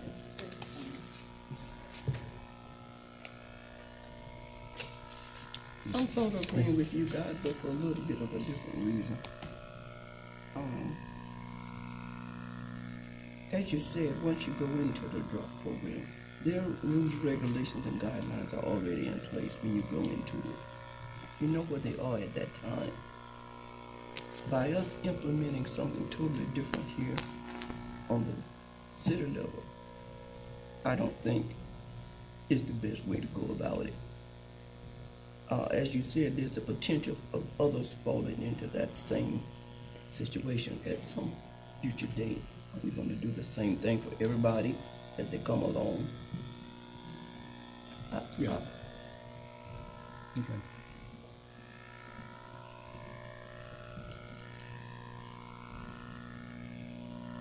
So, Rich, would it be how would best be that should there be a motion not to engage, not to enter into this type of agreement? Would that be the best thing to do, not to enter into this type of agreement, and then it's there? So down the future, it would hold weight that this is something we're not doing? We would recommend that a motion be made to that effect. That's the direction of the commission. Just want to point out that this is just a discussion. Yeah, item. It's not a just request. discussion. Okay, and I apologize. You're correct. So at this point in time, so we're all just in agreement then to not go forward with this? Yes, yes. Okay, we'll leave it at that, and then maybe we'll come back and do them at some other point for the process in general. Okay. Okay. Thank you, Jenny. Now, as far as the employment contract, I will let you. No, I'll do that. She put that in there because when we had a conversation before, I've always been miffed, like yours with the evaluation, I've always been miffed that the city clerk, being a charter, doesn't have a contract when the other two charter members do. Now, she's worked on it without one, and I mentioned to her at the time, I thought it was sort of odd that she didn't. And so she put this on here simply because she didn't do it. I have no issue. She's there, her job, she's doing her job. She can bring something like this to the commission. We can do it. I'm not advocating. It's just I've always, I know these guys said that it's not a common thing. That city clerks aren't. I know Scott said it's not. We called the Florida League of Cities and asked some of those same questions, and they are not aware of the city clerk ever having a written contract. Okay. And that's fine. I mean, I just was charter I'm not members sure all on the the deal. city clerks are charter officers, so that might be And that may the be part of difference it. in what And that may be part of it. you know. So once again, if we're okay with status quo, then I mean, I'm fine. I just want to make sure, I just want to put that out there because it just always has concerned me that two of the three would have a contract and the third one doesn't. But if it's not the standard, I'm okay with it. It's worked how many years? 31. You didn't have to go there. But I'm honestly okay either way. I'm Okay. not opposed to it, so No. either way, they want And to I'm not- fine with me. Okay. I mean, so there. And the position is protected by safeguards through the human resources policies within the city, is it not? Yeah. No? She's a charter. That's my only concern is that, whomever's in that position then maybe doesn't have the security or the safeguards. And that would be my only concern because you of all people know, sometimes there's been some really strange situations in city management and on this dais, and that puts that position at risk, I think the charter, in essence, protects it. Okay. It's written in there, things Okay. we can do, things we can't do. Okay. So I think from her standpoint, the deal is, in essence, you almost have a contract. I'm contradicting myself, I guess, a little bit. The charter actually lays out the process. Okay. As long as it's So I clearly think if the laid out. next one down the road were to sit there and say, I want a contract, there'd be no reason that we wouldn't. You would do one if that's what they wanted to do. But, I mean, I'm fine. I just want to put it out there. So if everybody's fine with status quo, then we're good to go. Good to go. We're good to go. Keep rolling. Let's roll it. And thank you, Jenny, for looking at it that way. Appreciate Absolutely. that. At this point in time, we have citizens' requests and comments for issues not on the agenda. Please give your name and limit your comments to 5 minutes. Yes, sir. Thank you. My name is Lance Werner. I live over behind the diner here. My wife and I have been here for almost 26 years. Basically, the request is we live on one of the few streets in High Springs that is not paved. And our primary modes of transportation are bicycles and motorcycles. And it's been increasingly, with all the rain, becoming more and more difficult to get safely in and out of our property. We are right over 1 block from the diner, so we're in the middle of the city. And so I just came to basically ask what kind of process would we need to go through to eventually maybe possibly get our road paved. Maybe not this year, maybe next year, but... Give the address, sir. Okay. What is your... Actually, you said the magic word. Okay. We will put it in the budget to pave most of these dirt roads next year. Okay. We're paving a lot this year. I've seen some done. We'll get the rest of them next year. Okay. So you don't need an address? No, sir. He's on Old 6th, aren't I'm on. you? I know where you're at. It's Old 6th Avenue. Right. 6th and 8th. Yeah. Well, it used to be 8th Avenue. Right. Between 6th Street and 8th Street. I live at 6th and 4th. We have a lot of traffic that goes up and down our road, and of course it turns into ruts really fast. But we're going to be retired soon, and like I said, it just gets more and more dangerous if we get caught in the rain. I almost laid my bike down last week, and so. Anyway, I just wanted to come say thank you. This was an interesting process, and my wife and I would like to get more involved. But so, is there anything I have to do? Any forms I need to request or anything? Can we get some dirt, some fill out there, because there are some big ruts in that road?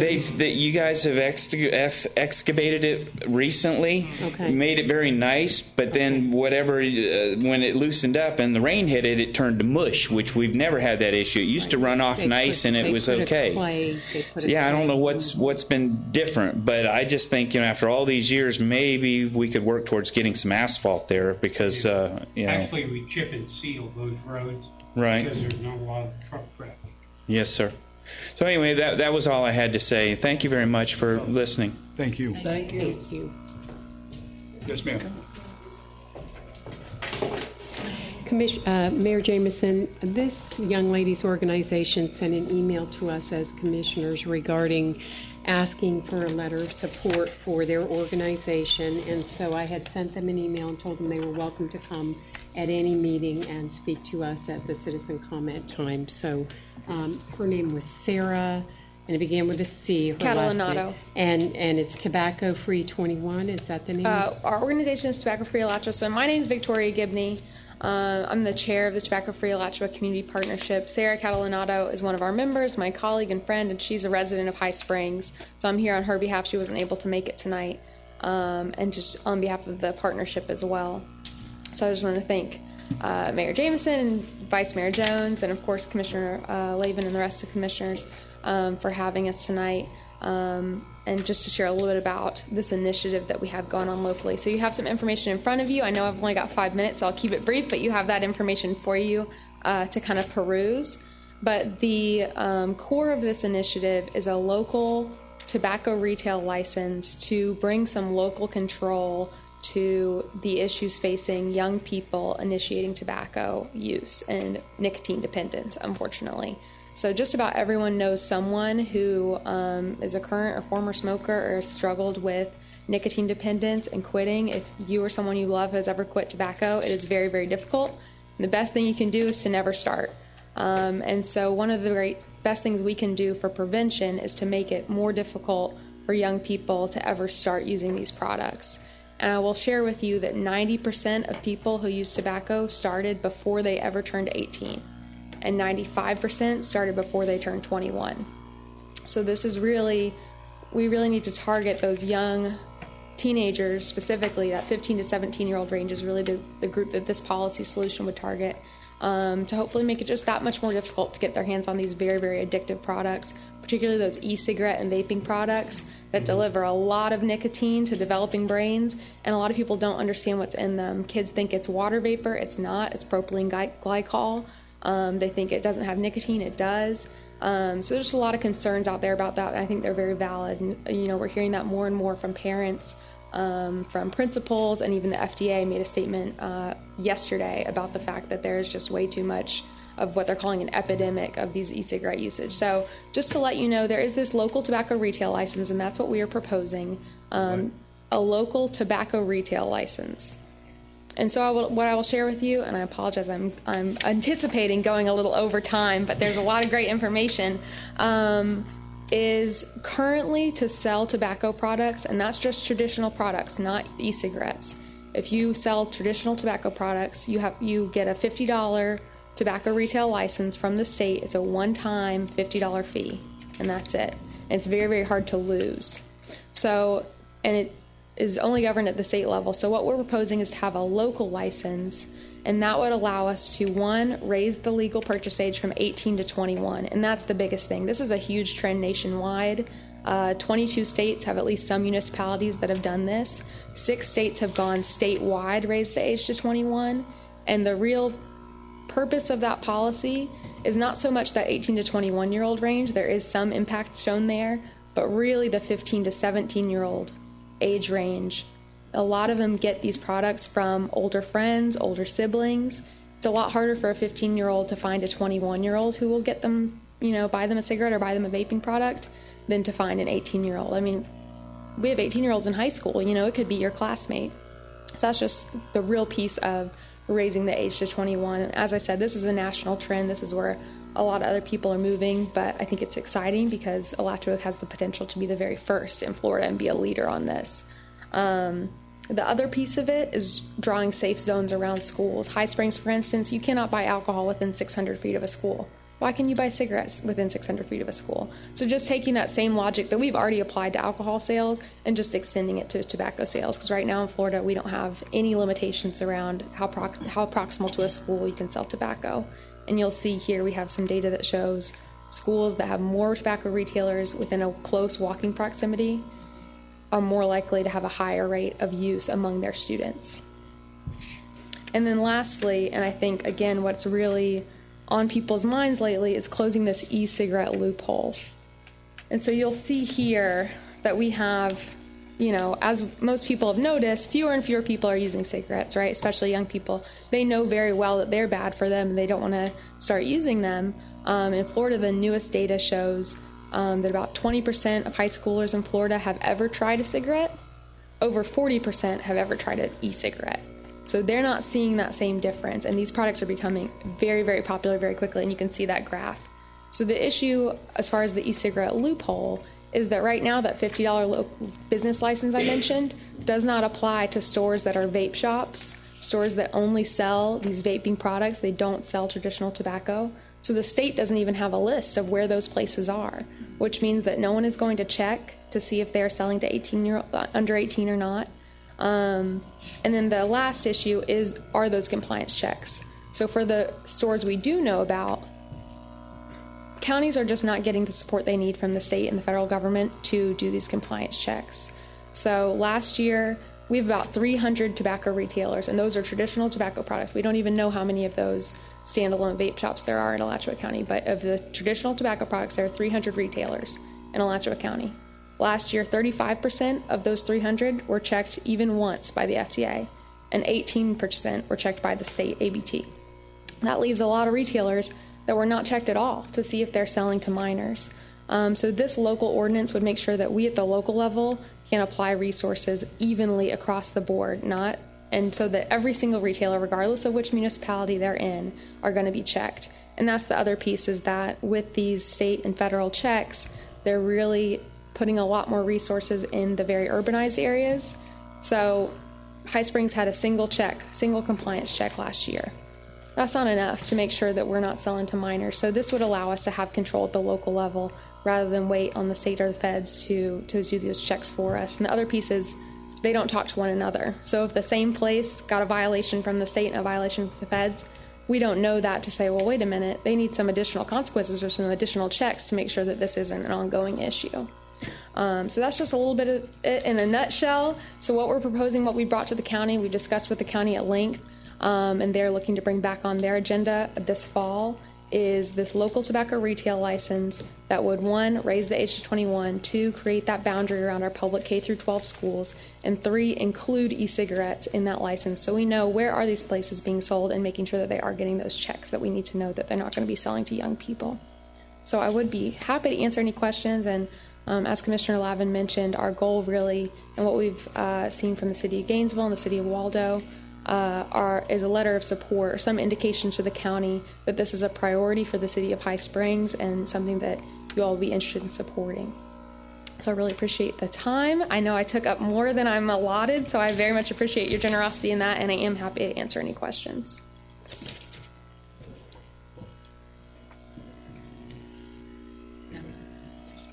I'll be honest with you, at this point in time, I really don't know what to ask you, because, I mean, to look at this thing, I'll go home, I'll read it, and I'll do this bit, and then the things will start popping, I'll say, where the heck are you? Yes, sir. If you're looking for a letter of support, is that correct? Yes, sir. I think we can probably come up with one, give it to the council, they can look at it. We would want to discuss, I mean, I want to know more about it. No, I know. I mean, I'm just saying, I want to know more about it. Right.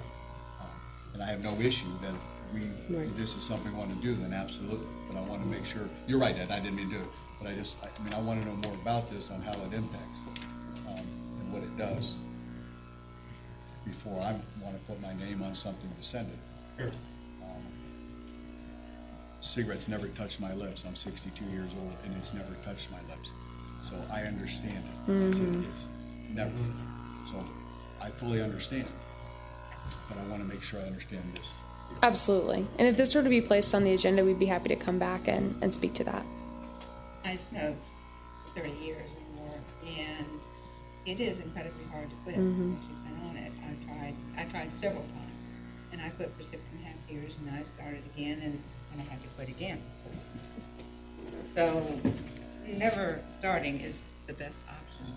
The e-cigarettes, we've been hearing more and more on TV about that, in the newspaper. I was behind somebody that I didn't realize what was happening. I thought their car was on fire. All of a sudden, it's a huge thing of smoke. It's a huge amount of vapor, more than a cigarette produces. It's kind of alarming. And I'm like, oh my God, he's on fire, you know. And then I realized in a few minutes that he was vaping. So it's I think it is a definite problem, because nicotine is very strong, in my opinion, as strong as alcohol. Because alcoholics will still smoke after they quit drinking. But I totally agree with it. Go ahead. Jim, didn't this conversation come up several years back? Then they never did pass anything. The county, I know we rolled over to the county. That's been. Passed something in support of it. Yeah. I'm not sure where. Yeah, that's been several years back. We did some level of support. In previous years, I guess back in 2013 and again in 2015, those e-cigarette pieces came up, and one of the ordinances was related to sale and moving the sale of these items behind the counter. That was passed, and then also use of e-cigarettes, prohibiting that anywhere that cigarette use is already prohibited, so not using them in restaurants and indoors and workplaces, that sort of thing. So both of those have passed. This is really related more to the sale. So is there anyone in High Springs that's the vapor? I don't know. I don't think so. I think some of the convenience stores sell them. Some of the convenience stores sell them. You know, I haven't looked specifically, but usually where there's cigarettes, they have the vape equipment or cartridges. And I have to tell you, I grew up in a home with smokers. My brother and I started smoking about age 12. The way I quit smoking was I was intubated and in a coma for 2 weeks. That's how I got off cigarettes, because I couldn't get off them because they were so powerfully addictive. So I am totally that The hardest thing I ever did was give up tobacco. And I'm very grateful I have been tobacco-free for a long time, but our children that are developing should not have access to those products and the vape products because they are just as, if not more dangerous than tobacco. Yes, they are. And with that being said, maybe I might go to screen up. I used to smoke. I was sober, yes. And my lungs collapsed. Fell out going into the house. So I went to the hospital and had to pump my lungs back up. Never forget a young doctor at the VA hospital. He walked in, he said, you can smoke and die, or you can quit and live. I quit. Pretty good odds. So I have that since 1985. So there's a danger to him. I appreciate you guys sharing your personal stories because that is really the most powerful thing for people to hear how hard this is and how urgent it is that we protect young people from this because especially they do not realize what they're getting into when they buy these products. And you don't get sick until later in life, supposedly, although we're hearing now on TV that it is affecting younger people than just us old people. Well, and there are also issues with attention. For those that have used tobacco, it's that urge, it's that need to go and get a nicotine fix. Right. And so kids are sitting in school for 7 hours a day. It's going to be harder to pay attention to algebra when you're thinking, I need the nicotine right now. And so we're also experiencing kids using in class. The devices look like flash drives. Parents are very stressed about them being easily hidden and looking like something else. So there's a lot of factors in play, and one of them being that we have a large study that was published by or supported by the National Institutes of Health that show that young people who use the e-cigarette vaping products actually have an increased likelihood of using the traditional tobacco products later on. So it's not, people talk about it as if it's this harm reduction device. Oh, well, it's better than using cigarettes. Well, a 15-year-old is not trying to quit a 2-pack habit. They are picking this up and forming a new habit that would otherwise not be an issue. So I really appreciate your personal narratives and your consideration. I'm happy to return if this were to be on the agenda. We anticipate and we hope that this will be back on the Board of County Commissioners agenda in October. Do you know when in October? We do not have a date yet.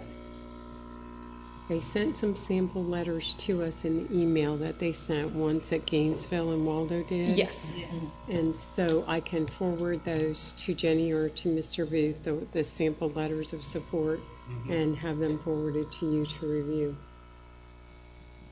We still have one meeting in September. How much is on that? Do we know how much?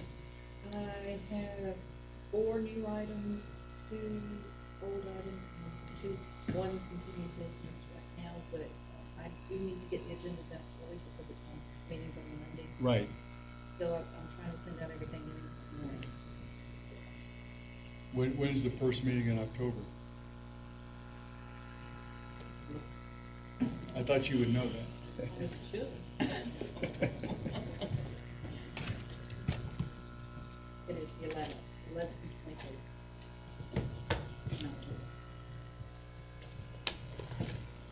Is that too late? If we were due on the 11th, would that be too late? If we had something prepared, ready to go, I mean, you could come back, get on the agenda and do it. We could do an official type of, we could make it an official thing and then have the letter. I don't think it would be too late in the sense that even if it gets back onto the BOCC before that, I imagine it would be a first reading, so I think that support would still be quite relevant. Suggestion, guys, is that okay? And you can come back, get on the Absolutely. agenda, and come back. That way, then it would be an official type, you know what I mean? You'd be on the agenda. We could take whatever action. The attorneys would already have the letter written up in case we approved it. No problem. And so that way, we could give it to you that night. That would be fantastic. I'll forward the email that I got to Rich. Thank you. And then he can have those sample You understand what documents. Okay? Is that? I'll take Absolutely. care of it. If you'll get with her and make sure you're for the 11th. Perfect. October 11th, And we'll 6:30, see you same then. time? Same time, same place? Right now it is. Okay. Thank Yes. you all very much for your time. I really do Thank appreciate you. it. I'll see you again soon. Thank you. Thank Nice you. presentation. Come on up, my man. David Lynch, L-I-N-C-H. I've heard Ms. Lavin and Mr. Williams used the words 9th Street. And there is no such thing as 9th Street. And the man that spoke here tonight asking that his street be paved, he said he lived on Old 6th Avenue between the old 7th Street and old 8th Street. So it shows the complete incomprehensibility of our present address system. And I grew up on 10th Street. So 10th Street doesn't exist anymore. If I run into someone and they grew up in High Springs, I could say, well, I grew up on 10th Street. There is no 10th Street. So the time-honored address system that we've had for years that we grew up with was wiped away in a stroke of a pen. It's an incomprehensible. I lived at 420 Northwest 3rd Street. 420 Northwest 3rd Street. Think of the simplicity. 420 Northwest 3rd Street. That address was changed. Anyone could find that address. Those are meaningful numbers. Now my address, the same house, is 18846 Northwest 239th Street. Those are completely meaningless numbers.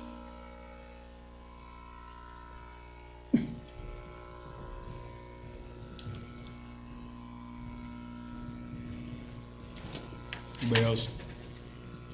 I'll close the citizens' request and comment. Oh, I'm sorry, sir. I apologize. No, come on up. Oh, okay. No? We're good? I don't have a process. Okay. At this point in time, we'll move on to new business. And item number 1 is review, discussion on current purchasing policy. The current purchase policy was written by the attorneys. There has been a request that we buy local and that we give them an advantage of either 5 or 10%. The way it reads right now is that, let's say a gallon of paint. And you could buy that gallon of paint maybe $1 cheaper in Lowe's. And so we are obligated to buy it at Lowe's. However, the only way that we could give an advantage to the local people is to put it in the purchasing policy that we give locals a 10% advantage. The other thing that I wanted to address that I don't understand, the reason I need to have this discussion, is as we were going through budget amendments. So some items come to us as an agenda item, and other items are just approved because they're in the budget. But some of those budget items, and this is just one example, had been approved at $25,000 and was purchased at $31,000, which takes it $6,000 over what the approved amount was, and that exceeds what should have come to the commission. I just have a lot of confusion about that, the way that it's presented to us, because it doesn't seem consistent. And I understand the whole state contract process, but I just don't understand that, that delineation of, it says in this purchasing policy that I got that $5,000 or above has to come to city commission, and that didn't always happen, and so that's the other reason. But I do strongly feel those merchants that pay taxes in this city, that employ people in this city, deserve some sort of accommodation from us if we can purchase from them, because we are reinvesting in our city and our people here. So that's why I brought this up. And I know it's a long night, and I apologize, but it's a very important issue to me.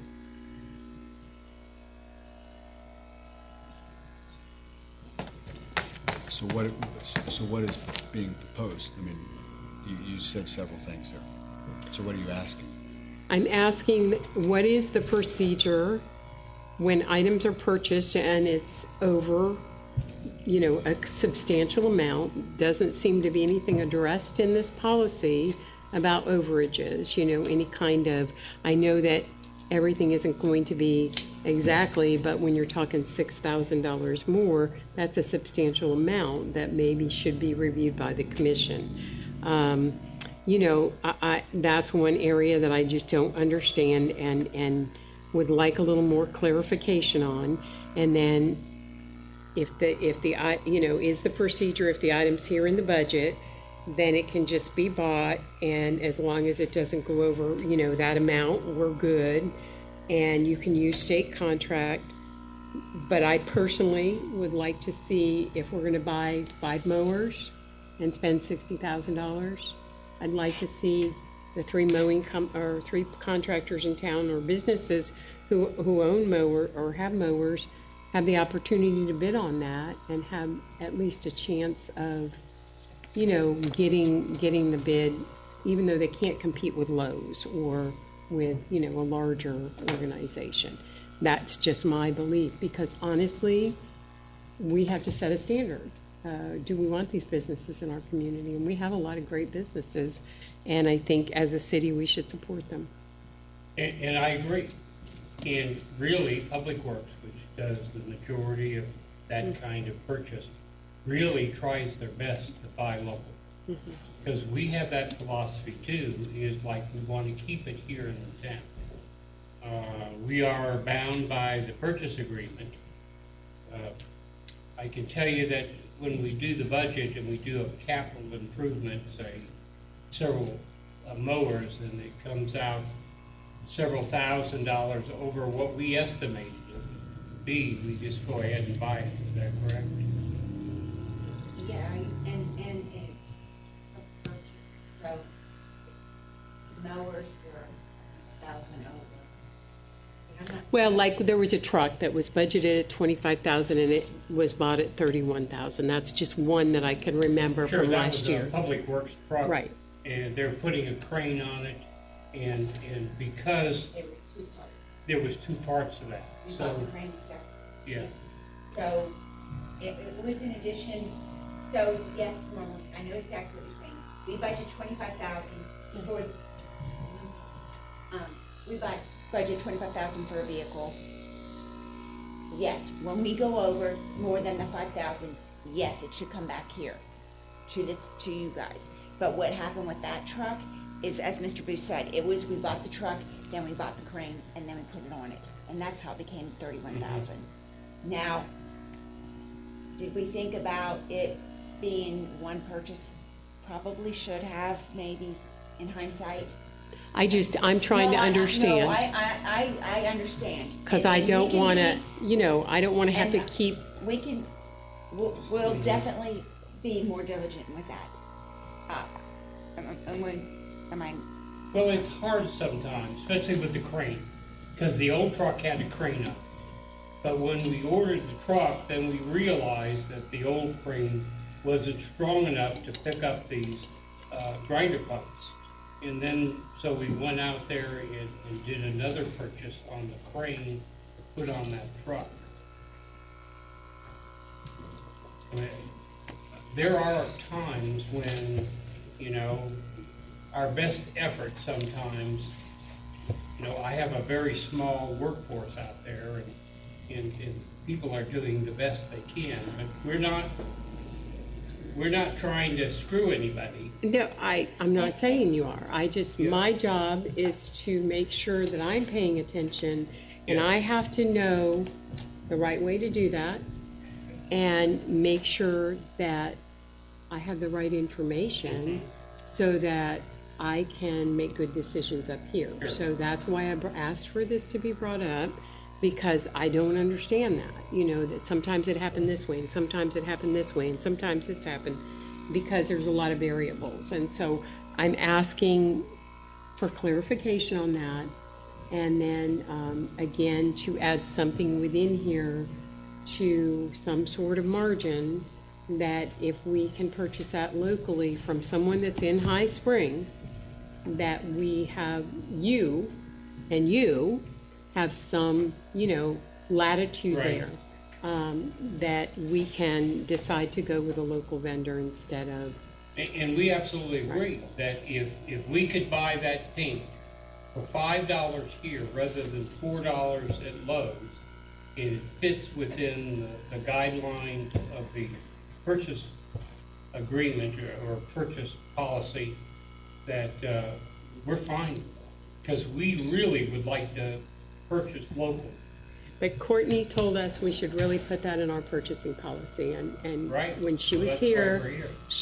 she said that should be brought to the purchasing policy, and that is, at that time when we were having that discussion, that is why I asked for it to be brought up, when I thought we were going to be less busy. So, does the policy not say that we can't buy locally? No, it says we have to buy at the lowest price. Lowest price, and that's Right. understandable. Don't get me wrong. When I had my shop, I would love everybody in High Spring to come to my shop, but they didn't. And to say that we should buy just local.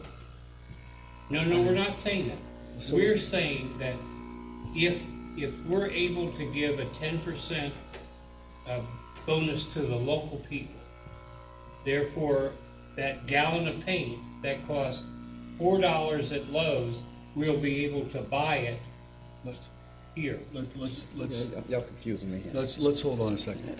First thing is, there's two items here. Let's clarify on the deal. I would not disagree and so forth in here. Let's make darn sure that when we purchase something, if it's over, let's go beyond transparency as far as making it a type of deal. So let's just make that a practice that on the deal. So there's two items here. We don't need it. There's no reason that when we do some sort of capital expense, we ought to be able to understand that if we're going to buy a truck and buy a crane, they go together, that we should probably explain. Just, We should have explained what happened. and I'm saying, I understand that. Yeah, we thought we could use the old crane, and it would have only cost us I got you. But just to the best of our ability, try to clarify when we do those type of expenditures.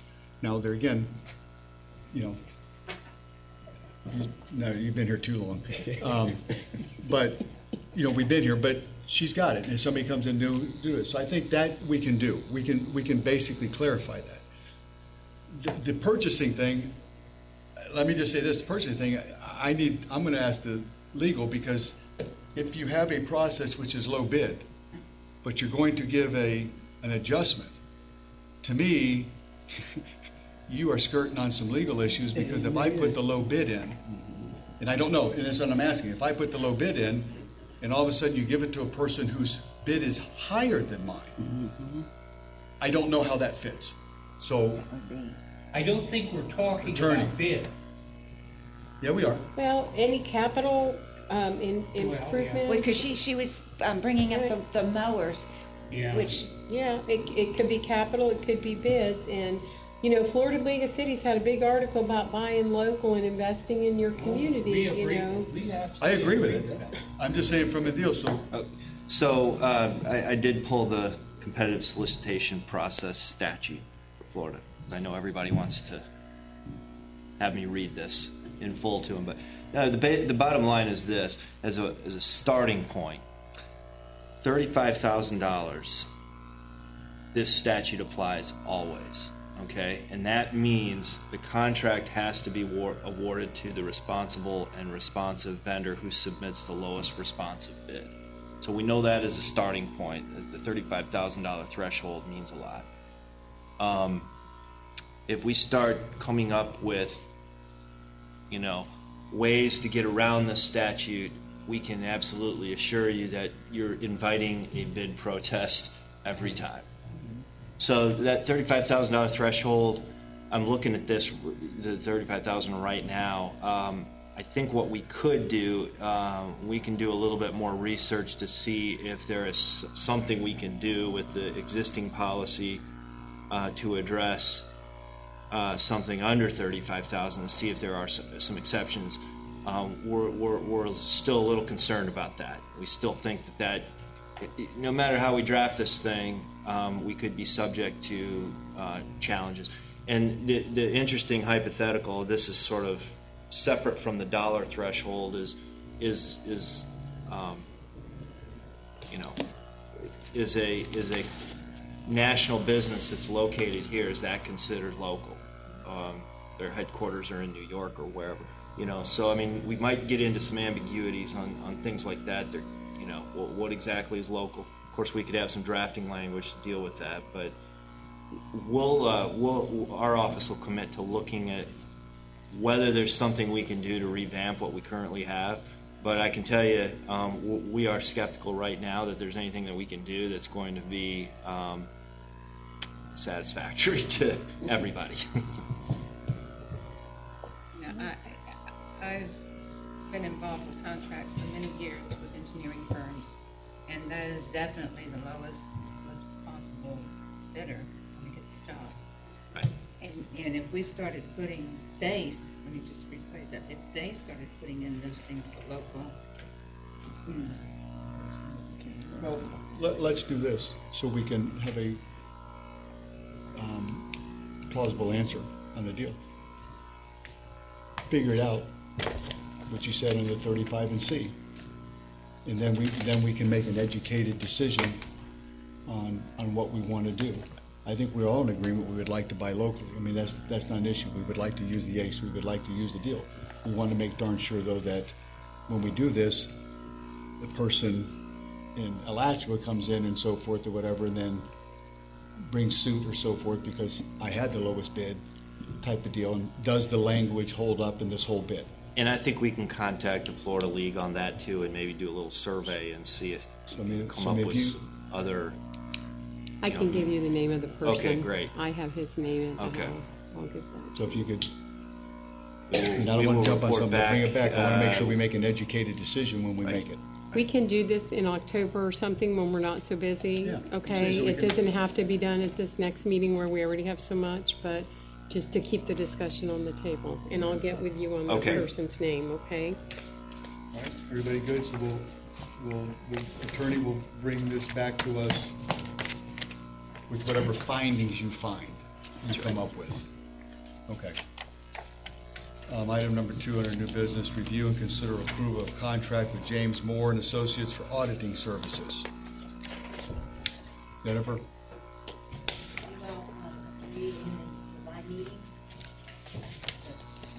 To award the auditing services to James Moore. This is their contract. The rates are the same thing that they have been for the last 3 years. Mm-hmm. The only thing that's added is a single audit, which we found out, Mr. Booth and I found out, because we're using Swanee River, it doesn't matter how much money they give us. We don't have to do single audit, but they don't fall under federal money, which is wonderful. So they should stay at the base, which is the 30, 30, and 30. The audit amount, 29, 30, 30. Yeah. Okay. And so this contract has a 3-year with an option to extend for 2 additional. Terms same. Terms same. Right. Any comments, questions?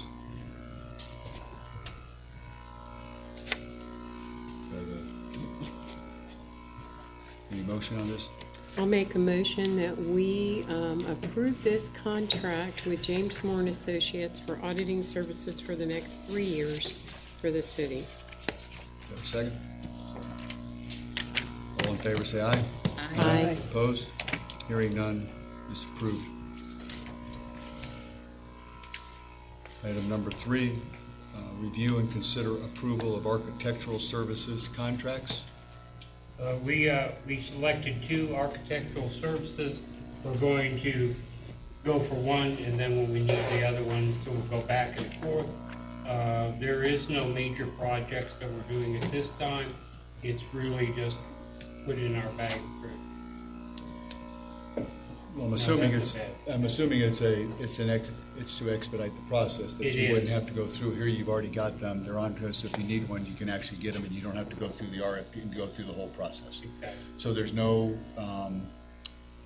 retainer fees. There's nothing going there. When we use them, they bill us. That's it. And we did that similarly with engineers. At some point, we put them on. We did. We rotated them. Rich? That was 6 years ago. Did you have anything to say?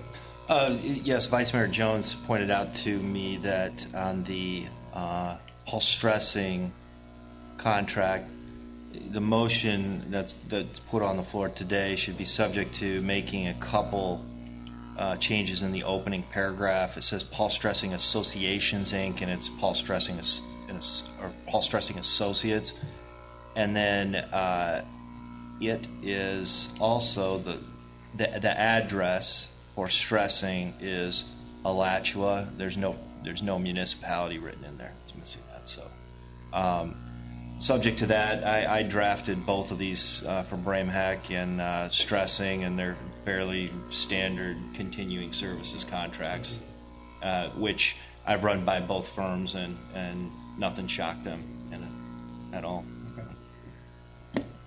Any questions? Have a motion.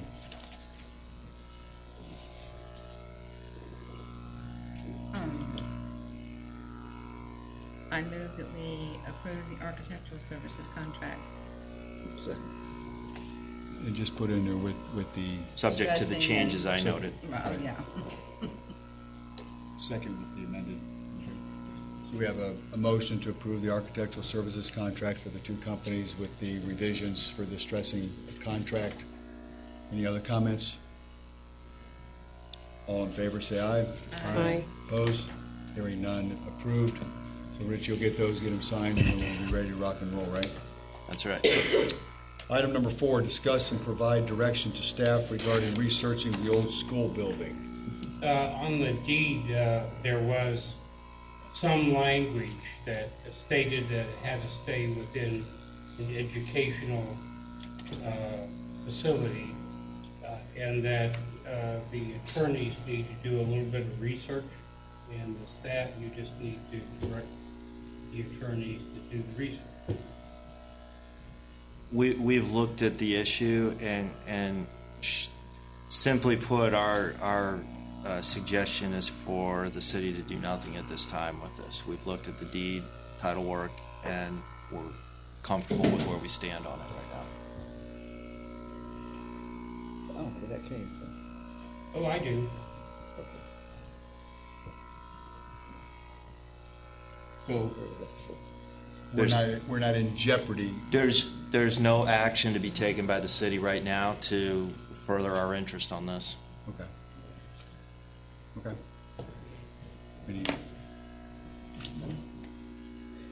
Okay. Good enough. So we will remain status quo. Okay. If anything, we'll tell them to give us some of our money back, but they sold it to us for. Thank you. That's what they need to do. Item number 5, consider approval of Phase 2 of the Fit Trail project as submitted by the Kiwanis Club of Santa Fe. The Kiwanis Club received a $3,000 grant, and they have provided some plans to you. Just need approved concept. Where is this going to be? It'll be over there where the soccer fields are. There's a large group of trees. Behind the cemetery, those Behind fields? the cemetery off to the right. far back, the sports Far back, complex right. fields. Okay, okay. They already have done some work for a trail. Okay. And this will be within that area. So it doesn't interfere with Roberts Field that Not he's at been all. messing with over No. there, trying to get perfect? No, Okay. he's got to take a number of trees down later on because they're dying, but that's a project probably early next year. Okay. And this is half of what they want to do? Yes. Okay. Say what? Yeah. They're also needing a letter, they're requesting a letter of approval. Yeah. Submit the grant as required by the grant. Did they give us a letter to write? No. Are you going to write it? I think The attorney would? Okay. Oh. I think this is great. I want to make sure somewhere in whatever agreement we have that the maintenance aspect is ironclad. If they're putting this thing, I want to make sure they're responsible for the maintenance of it. Because I can see 5 years from now when the equipment starts going bad, it's ours. So we talked about it when they first brought it.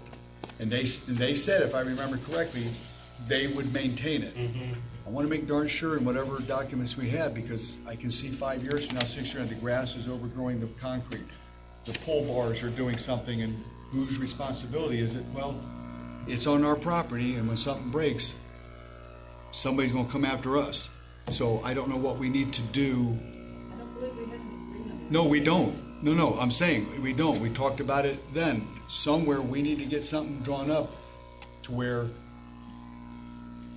like a quid pro quo thing. We're letting them put this thing in, but they need to assume responsibility, and we need something in writing saying that they are responsible. So if there is a maintenance issue, somebody gets hurt, they're not coming back for the city, they're going for the people. So when in this process, we need something, I'm speaking, and I apologize. Everybody understand? I don't want something happening that coming back at us. Well, and one of the ongoing problems have been things that people have donated or done, and then it doesn't get maintained, and we don't have the funds to do that. Right. So Rich, you get with whatever, and then write the letter. Right. And Jenny, they write the letter. We don't have to wait till the 24th. If he gets the letter, how soon do they need it? I mean, I can come by and sign, is what I'm saying. Do they need this sooner than the 24th? No. Okay. You don't think so? Can we just clarify? Obviously, you don't want the lack of a letter, because, I'm across the street from their office. So, if he can write the letter, I can walk across the street and sign it. I want to make sure that doesn't clog up the system. So if we could do that. We good? Or do you? Anything else comment on that? Everybody good with that? That's good. Number 6, consider approval of the fiscal year 2018-19 agreement for local government comprehensive planning services with the North Central Florida Regional Planning Council. This is the $10,000 we pay every year. What they do is there's a number of things the state requires, and the example for the $10,000, Newberry has 2 planners, and they do their own, but, if you take that cost of 2 planners doing those things that are required, $10,000 is a minor expense. And we've been doing this for, I don't know how long. Jenny, you know how long we've had a contract with the Regional Planning Group? 5 years. We've had it for years ago. Right. So does anybody have any questions on that? We're good? Mm-hmm. So I guess I need a motion to approve the agreement. I move that we consider approval of the fiscal year 2018-19 agreement for local government comprehensive planning with the North Central Florida Regional Planning Council. Second. We've got a first and a second to approve the agreement. Any other comments? All in favor say aye. Aye. Opposed? Hearing none, the motion passes 5-0. Move on to item number 7. This is to consider resolution 2018-T. Rich? Resolution 2018-T. A resolution of the City Commission of the City of High Springs approving the lease between the High Springs Community Redevelopment Agency as landlord and the City of High Springs as tenant for certain premises located at 23666 Northwest 185th Road, High Springs, Florida, subject to any and all requirements set forth in Chapter 163 Florida statutes applicable to community redevelopment. Authorizing the mayor of the City of High Springs to execute the lease on behalf of the City of High Springs, providing for conflicts, and providing an effective date. And I will comment on this. This lease agreement was on the agenda last week at the CRA meeting, and the CRA board approved entering into this lease as landlord. And I do have the original with me, and we decided that it would be prudent to get this in front of the full commission as well, and have that approval as well, and have the mayor sign on behalf of the city. There is section 4 regarding rent. The motion should be subject to changing square foot per year to payment of $1 per square foot per month, for a total of $619 per month. And so the original that I would present to the mayor will have the handwritten edit with the mayor's initials next to that. There's one other error that I found that I didn't see on Exhibit A, the rent schedule, at the back of that lease. The yearly 1 month rental, the base rent column has $619.60 in it. They were emails. Could you say that again? Exhibit A, the rent schedule. Down there where it says yearly 1 month rental, the amount that's in there has .60 Okay, instead so of 00. we would need do to the change same type of amendment to that. We handwrite in 00, and we would have the mayor initial that. Okay. And then if we want, at our next CRA board meeting, we can also have. Do we need to I do guess that? I think it was just a I think you typographical. signed it last week along with Christina. We would have both of you Right, sign and it. I don't remember initialing that page. I see Right. there's a place for initials, and I don't think we did that Okay. at that meeting. Okay, so, but I noticed the typo. It's just Okay. a typographical error. Right. Okay. Did we find out too about that building's utilities? Because I believe the prior CRA director had always said that the CRA couldn't pay utilities. Was that something you were able to find out? We actually contacted the Gainesville CRA and asked that question, and they actually gave us their lease, and they said that this is how they've always done it. Okay. And we could not find anything in the CRA statute, Chapter 163, that would contradict that. Okay, I'm just going on some historical stuff, so I just wanted to make sure. Okay, and that lease will come out of the budget for PDC, the payment, correct? Am I correct in saying that? So we'll do that budget amendment as well as in the CRA to receive it. Okay. So that's going to be when we do the second reading on the budget. Yes, sir. So will you, when you do the second reading, these things that we've done, like you did before, like have a sheet that identifies those? Yes, sir. And I will even put the page number up. Okay, I'm just I know on the one you gave us a sheet that highlighted. Yes, I will do things. that. So if you could for the second do that, so we're fully aware of what we're voting on the second one. Yes, so. So I would need a motion for this resolution, and I would just simply say with the revisions suggested by the city attorney, which would probably be the simplest way to say it, I guess. I move that we approve the lease agreement between the city and the CRA with our attorney's recommendations for revisions. For what? Say resolution. A resolution, Adoption. I beg your pardon. Adopt resolution 2018-T. I don't have it in front of me. Thank you. All right, I move that we approve resolution 2018-T with the revisions that the city attorney has recommended. I have a motion. Do I have a second? Second. I have a first and a second to approve the resolution 2018-T with the language revisions suggested by the city attorney. Any questions, comments? All in favor say aye. Or excuse me, no, resolution. Commissioner Lavin? Yes. Commissioner Williams? Yes. Mayor Jameson? Yes. Vice Mayor Jones? Yes. Commissioner James? Yes. Passes 5-0.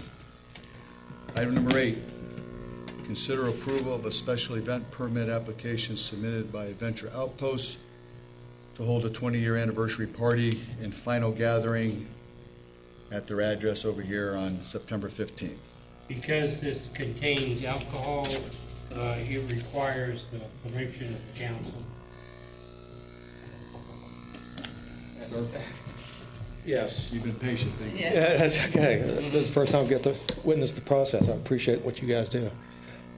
Yes, I'm just requesting, we're having our 20th anniversary and having a get-together at our store and requesting to have a get-together with alcohol. I guess we had to come for that. Yes. We're just going to serve some beers and drinks. Where's this one? Right over here, the Outpost. Can you show here by the Adventure Outpost, right next to the women's club. Yes. What's the name? Yeah. So now you're saying, you mean open containers? Yeah, we'll just have some beers and some wine for people to drink. It's older. It's like, my age. It's not going to be much of young people, and we're going to have a little music. It'll be in our parking lot there, so it won't be. I just remember several weeks ago, someone was coming having a beer brewery or something. Yes. So we pretty much said, no.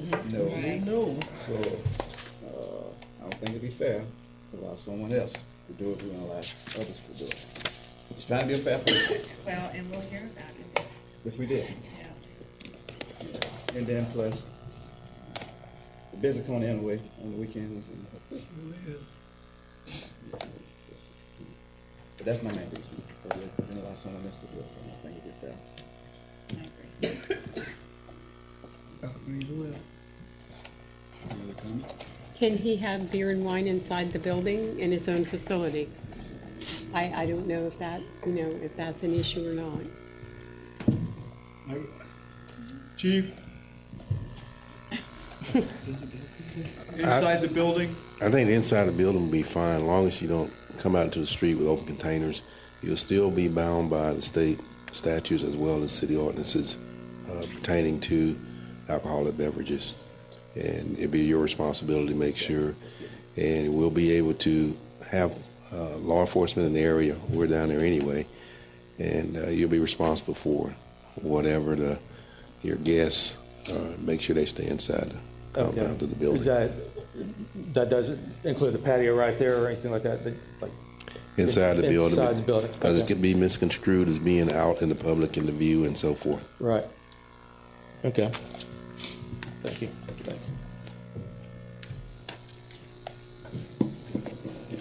So I think as long as you just keep it Keep it inside keep the them building. inside. I don't want anybody coming out and having an open and then somebody doing something. I get where you're coming.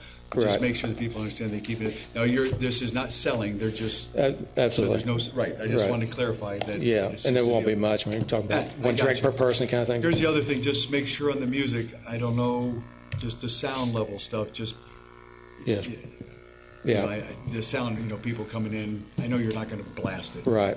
But I'm just saying, just be cognizant. Yeah, but just keep it in the doors, and we're good to go. Okay. Great. Thank you all very much. All right.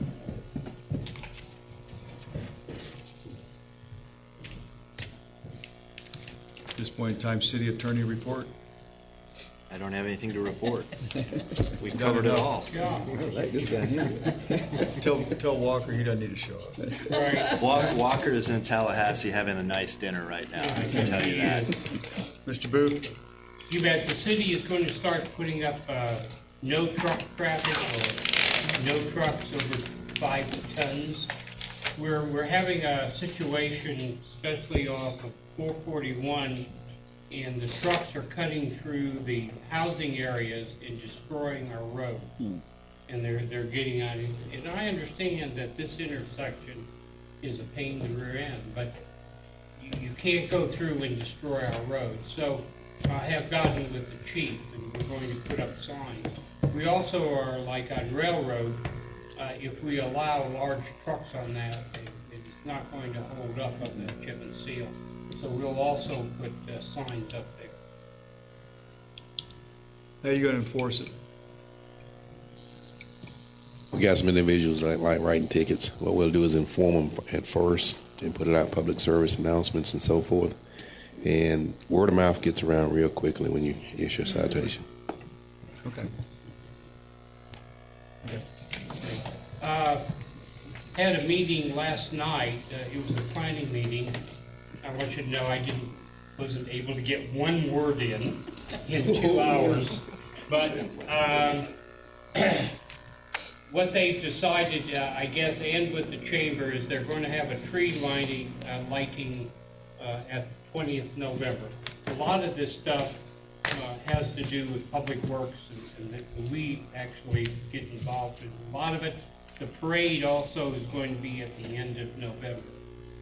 I want to remind everybody we're giving a farm share food giveaway on the 13th of October. That's it. Nancy?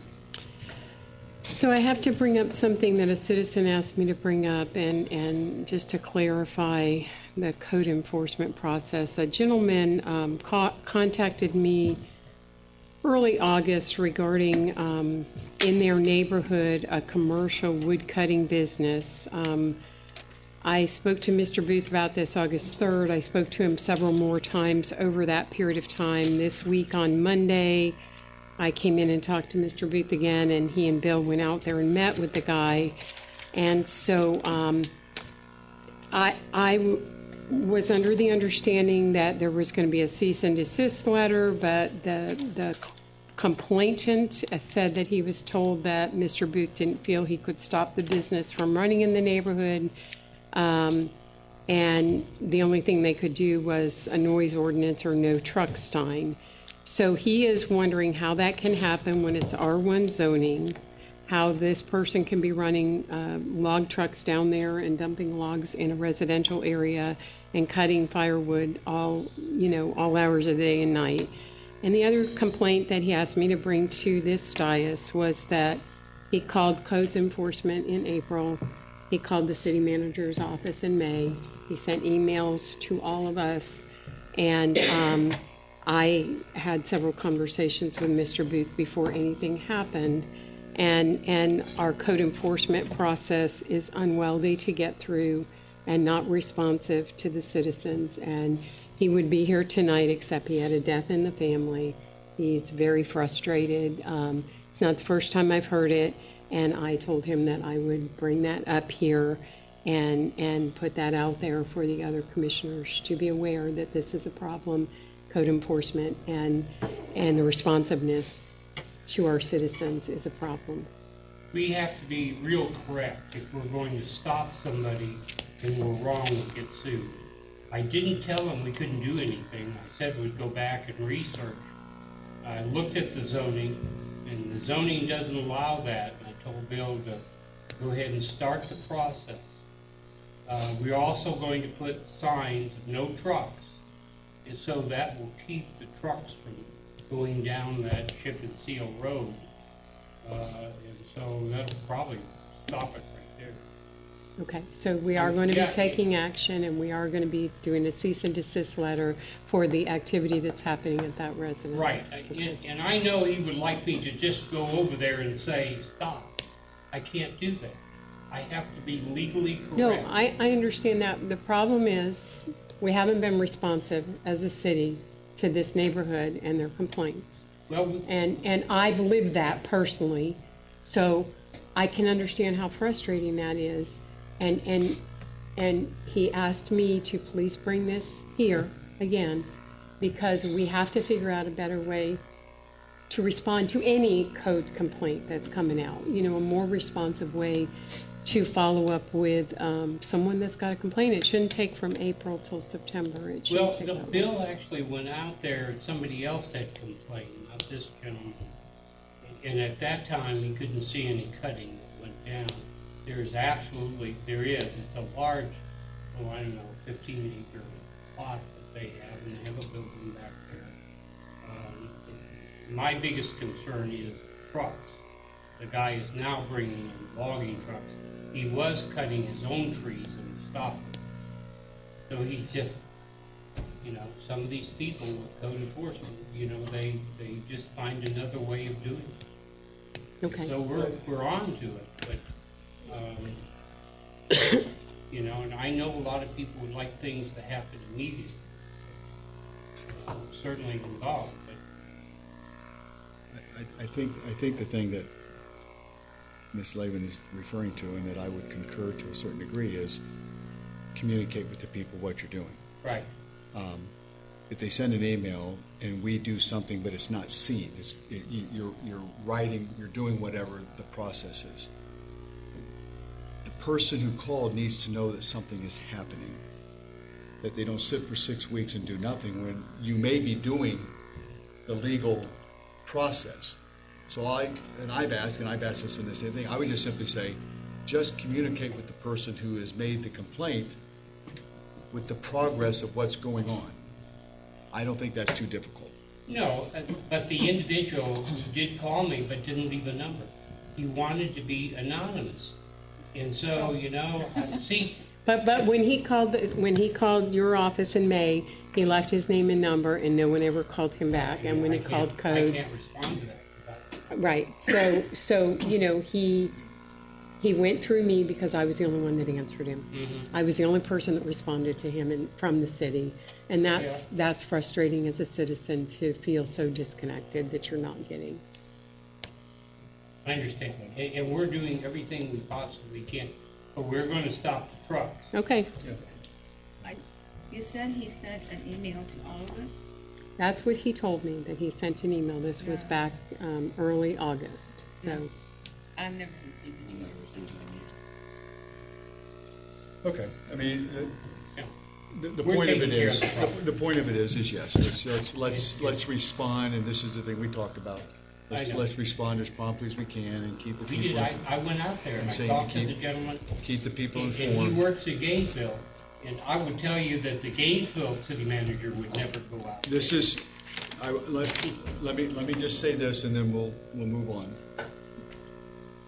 And this is what I tell teachers when I do orientation and so forth. The person may not like what we tell them, but they can't argue that we didn't do it. Right. And so don't have the parent get a hold of the principal, just substitute city manager and so forth. Don't have the parent get in touch with the principal. The discussion is no longer about Billy's behavior. Yeah. The discussion is now as the teacher never responds to my email. Right. So now the discussion is to go after the teacher rather than the kid's behavior, because the teacher just never responded. If you apply that to audio here, they may not like the answer we give them, but they can't come back and say they weren't responded to. So that's what I would ask on the deal. Give a response. I'm saying, give a response. They may sit there and disagree, they may argue and so forth, but they can't come and sit there and say nobody has contacted. Right. And I think we can do that. That's just common courtesy. Thank you. Nancy, anything else? Yes, sir. Lori? To follow along with what she just said, I have a recurring citizen that keeps calling me as well. And again, Mr. Booth and I had talked about it, and Mr. Booth has gone out there. I know he's gone out there. But it's her complaint that something is going on in her neighborhood. During the night, remember, she's back. Yeah, she's back again. It sort of died down for a little bit, but she said now it's grown back to where it's unbearable. Whatever it is causing her house to shake at night, and she needs to get some rest. So I don't know how we find out when, where, how, what, and all that kind of good stuff. But she was supposed to be here tonight to present this to you herself. Now, I don't know what happened. All I know is she's not here. Right. I'll make sure that the police go by every once in a while. But I went all through that area. She said the problem is always at night. Antoine, you'd be willing to go by, wouldn't you? Yeah. I couldn't find any reason why there should be something noise there. So I'm not saying it's not happening. I'm just not finding it. If she has to call the call center if she's calling at night, though, right? She doesn't have a way to reach us without going through the 911 call center, correct? Is there a way, Chief, to call directly in? Yes, there is a non-emergency number, 955-1818, 352. And so who answers that? CCC dispatch over in Gainesville, and they would dispatch us if it's a non-emergency, but I'm not quite sure. I think it's something. And we had officers that patrol that area and sit in that area. They didn't hear anything. If this is the person we're talking about. She's the only one complaining. She's the only one complaining.